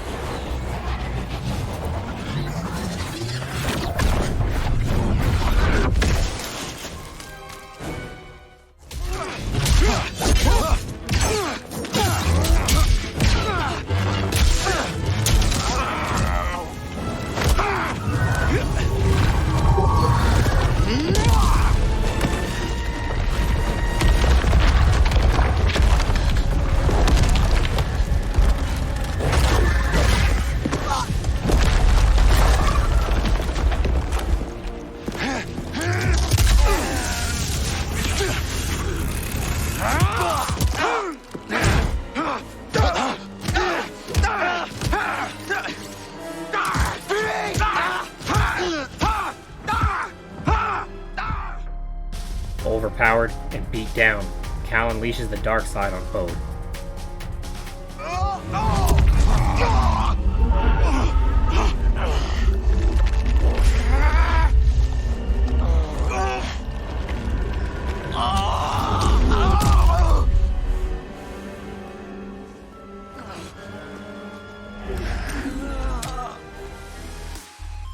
Now, it is Cal who has the upper hand, leaving Bode defenseless.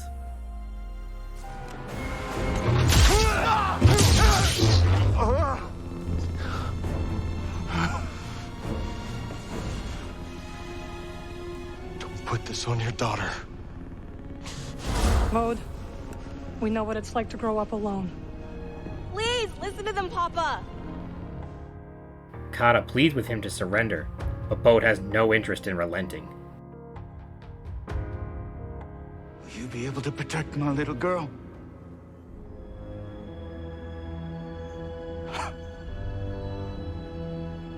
I'm sorry, Kata. I tried.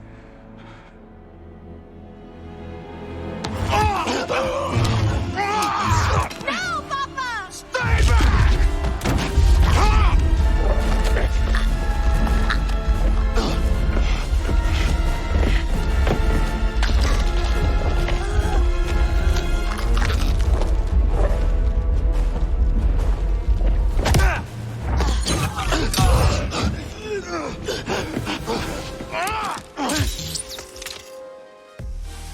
Luckily, Bode's blaster is damaged, as Cal hesitates before doing what he must. Defeated in poetic justice, Bode is struck down by the very blaster he gifted Cal.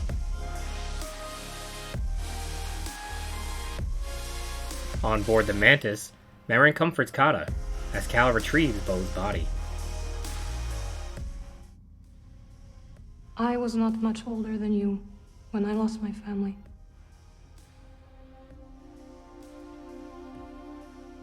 For many years, I carried this pain.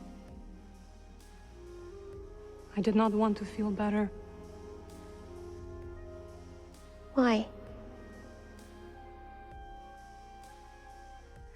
I thought if I let go of the pain, I would be letting go of the people I loved. But I was wrong. And one day, I met someone who also lost his family. Together we found another way to survive.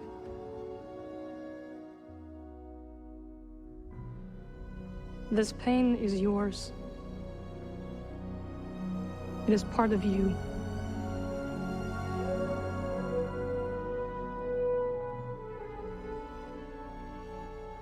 When my mother died, it changed Papa. And me too, I guess. Yes. But it does not have to define you. And you must not let it consume you. They have a final farewell for Cordova, Cere, and Bode. As Cal stands with Cere's body through the night, he experiences a final vision from her as he seeks guidance for the final time. We will continue your legacy, Cere. We will build something that can outlast the Empire. I promise you that. I promise.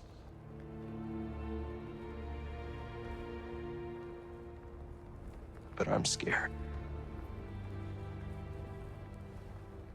I almost lost myself. I don't know if I'm ready.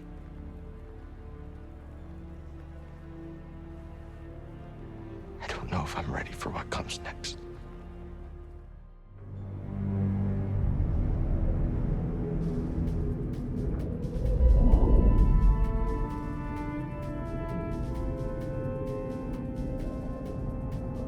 Cal, guide her through the darkness. A hint towards the future is teased, as Cal must guide Kata through the darkness, and the game ends.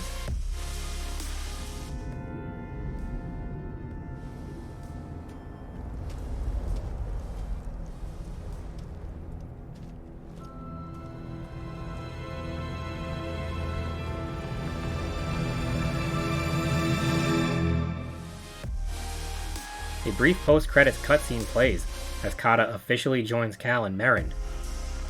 Foreboding music plays, with Cal's future unclear, as the dark side ability never leaves him.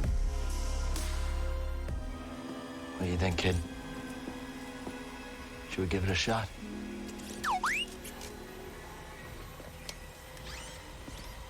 Yeah. Let's do it. Ah, that's the spirit. Oh, that's great. Come on, I'll bet you're hungry. I'll make you something to eat. Did you ever have a scaz stick?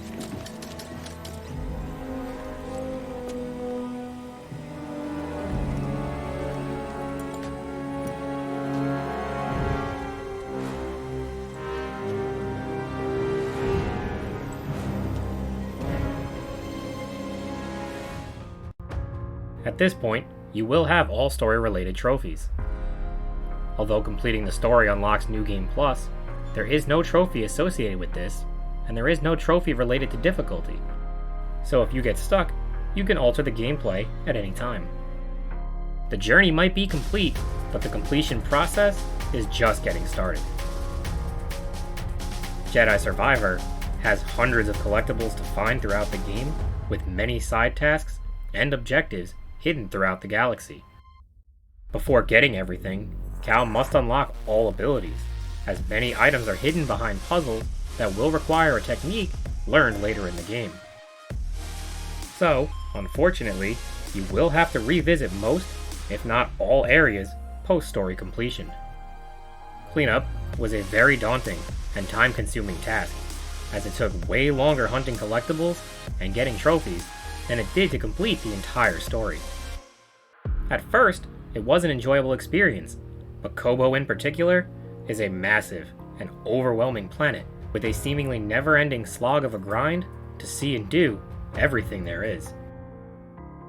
Although you can eventually unlock map upgrades that show collectible locations, the map was not the easiest to read, and I found myself stuck looking for just a single collectible amongst the hundreds.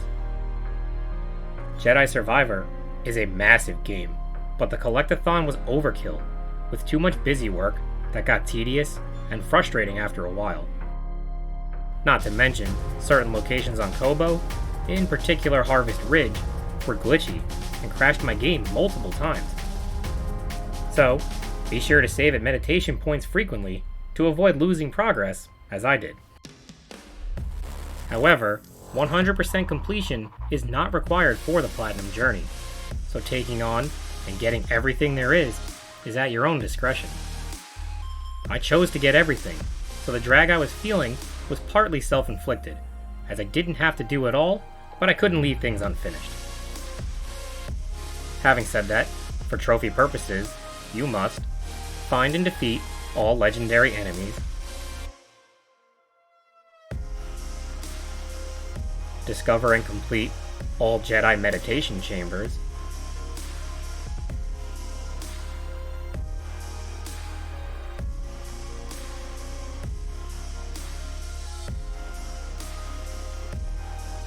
find and recruit all NPCs to the outpost,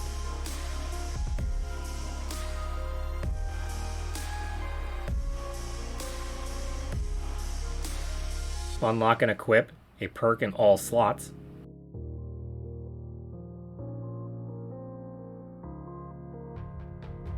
fill the aquarium by finding all Scuva Stev locations,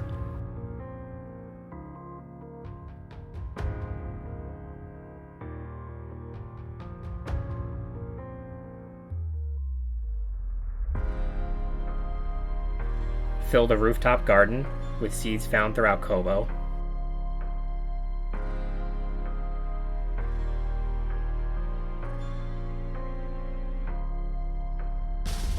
complete all Force Tears,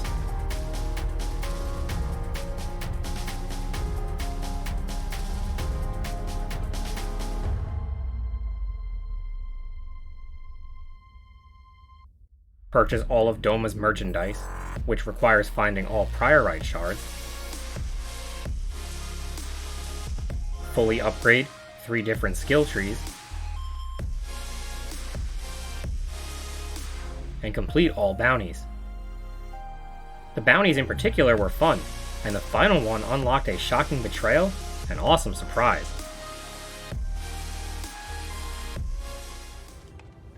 Be good not to worry about bounty hunters for a while. Yeah, about that. Oh, that's a good trick! I was just a bit off. No, it wasn't.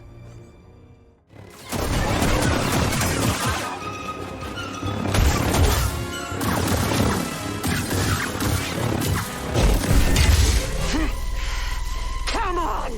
This is what I live for! And it's what you'll die for.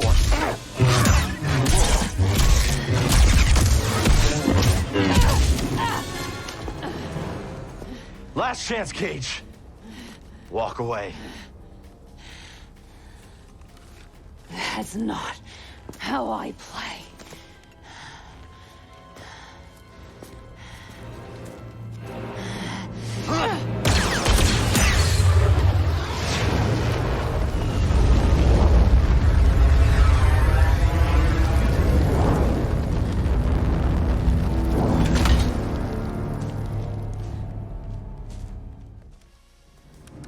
I'm not here for the Jedi. No, it feels good not to be the target for once. You have no idea how valuable this woman is. Well, when you put it that way. Time's up!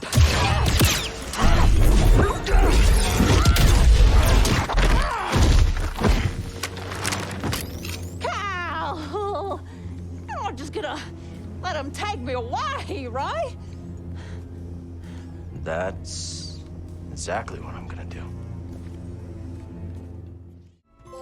Hey, this is a good find.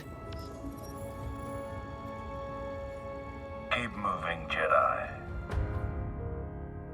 None of these trophies are difficult, just very time-consuming, and not always clear on how to find all items, even with the map upgrades.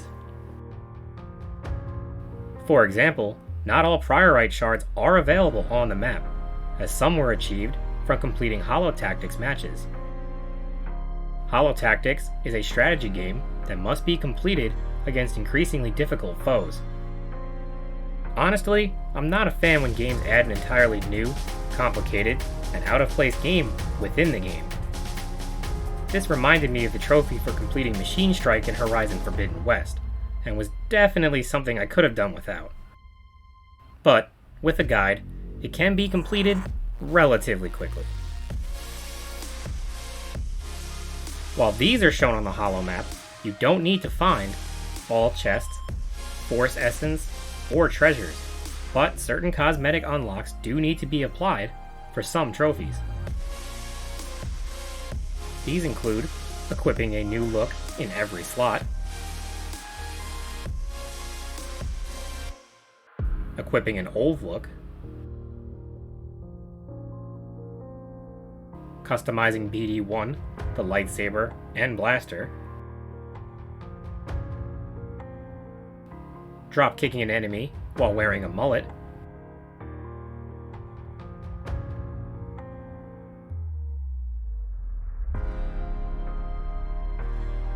and training while wearing a headband.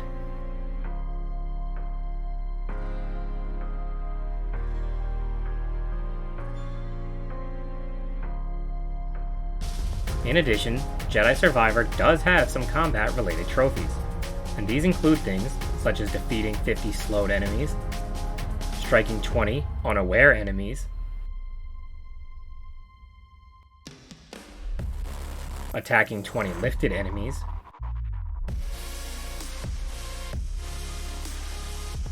avoiding 50 attacks with focus shift, and slamming 5 enemies with a single slam, just to name a few.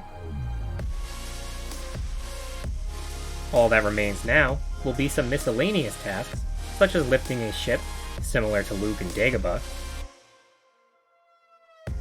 pushing an enemy into the Shattered Moon mining cannon, traveling 500 meters on creatures, and reaching the highest point of Harvest Ridge, just to name a few. And with that, the Platinum Trophy is yours. None of the trophies were hard to earn, just tedious, so know in advance this will be a long journey, but it is well worth it. If you are having difficulty, a guide can be used, as the holomap can be difficult to decipher at times, and some collectibles are locked behind unique objectives that are not always clear.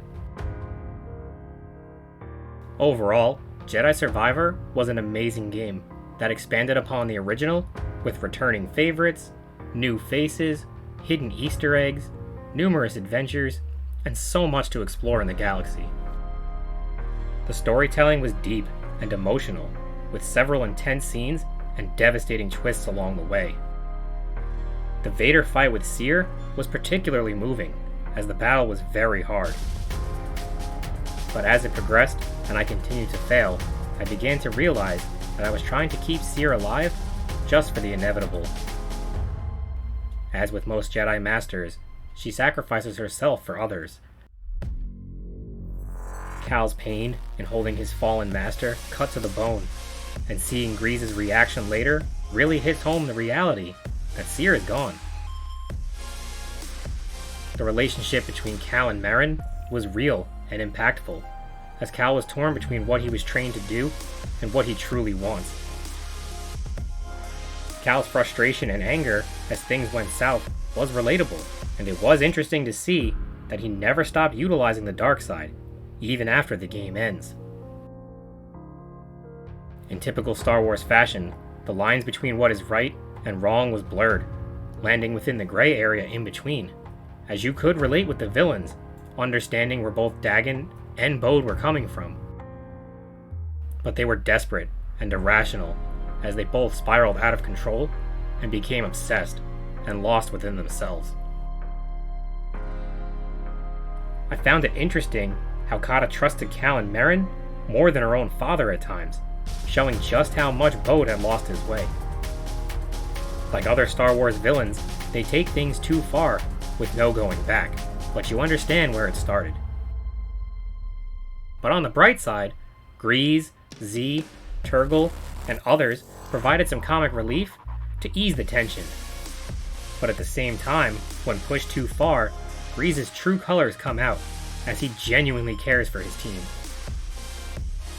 The different planets offered a wide variety of environments, with drastically different themes, such as hectic and dense industrial complexes, or vast and open deserts.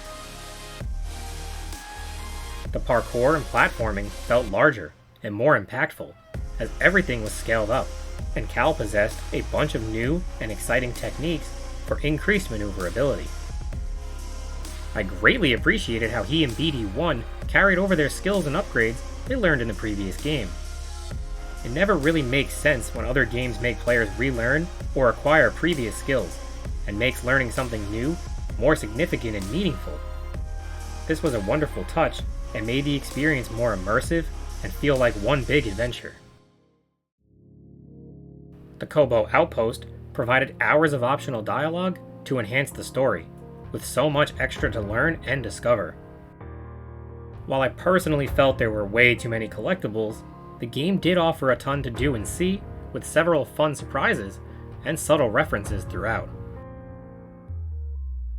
The graphics looked incredible at times, with insane detail, such as the water on Dagon, but also, shockingly, the gameplay would lag at times, which is very rare for me on the PlayStation 5.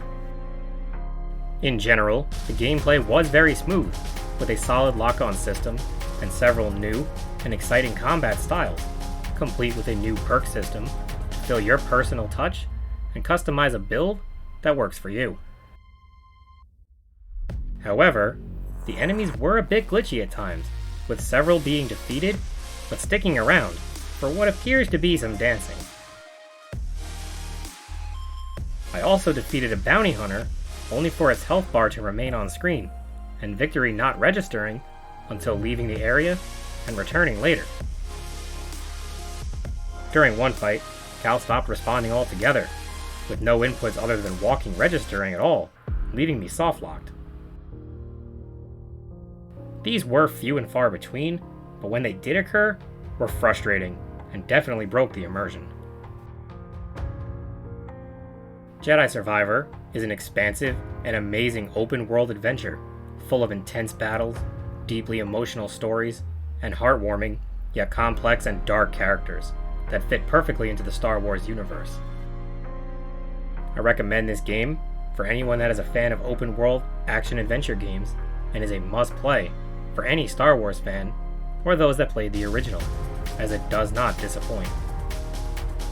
Just know, the journey is a very long one, but that isn't entirely a bad thing.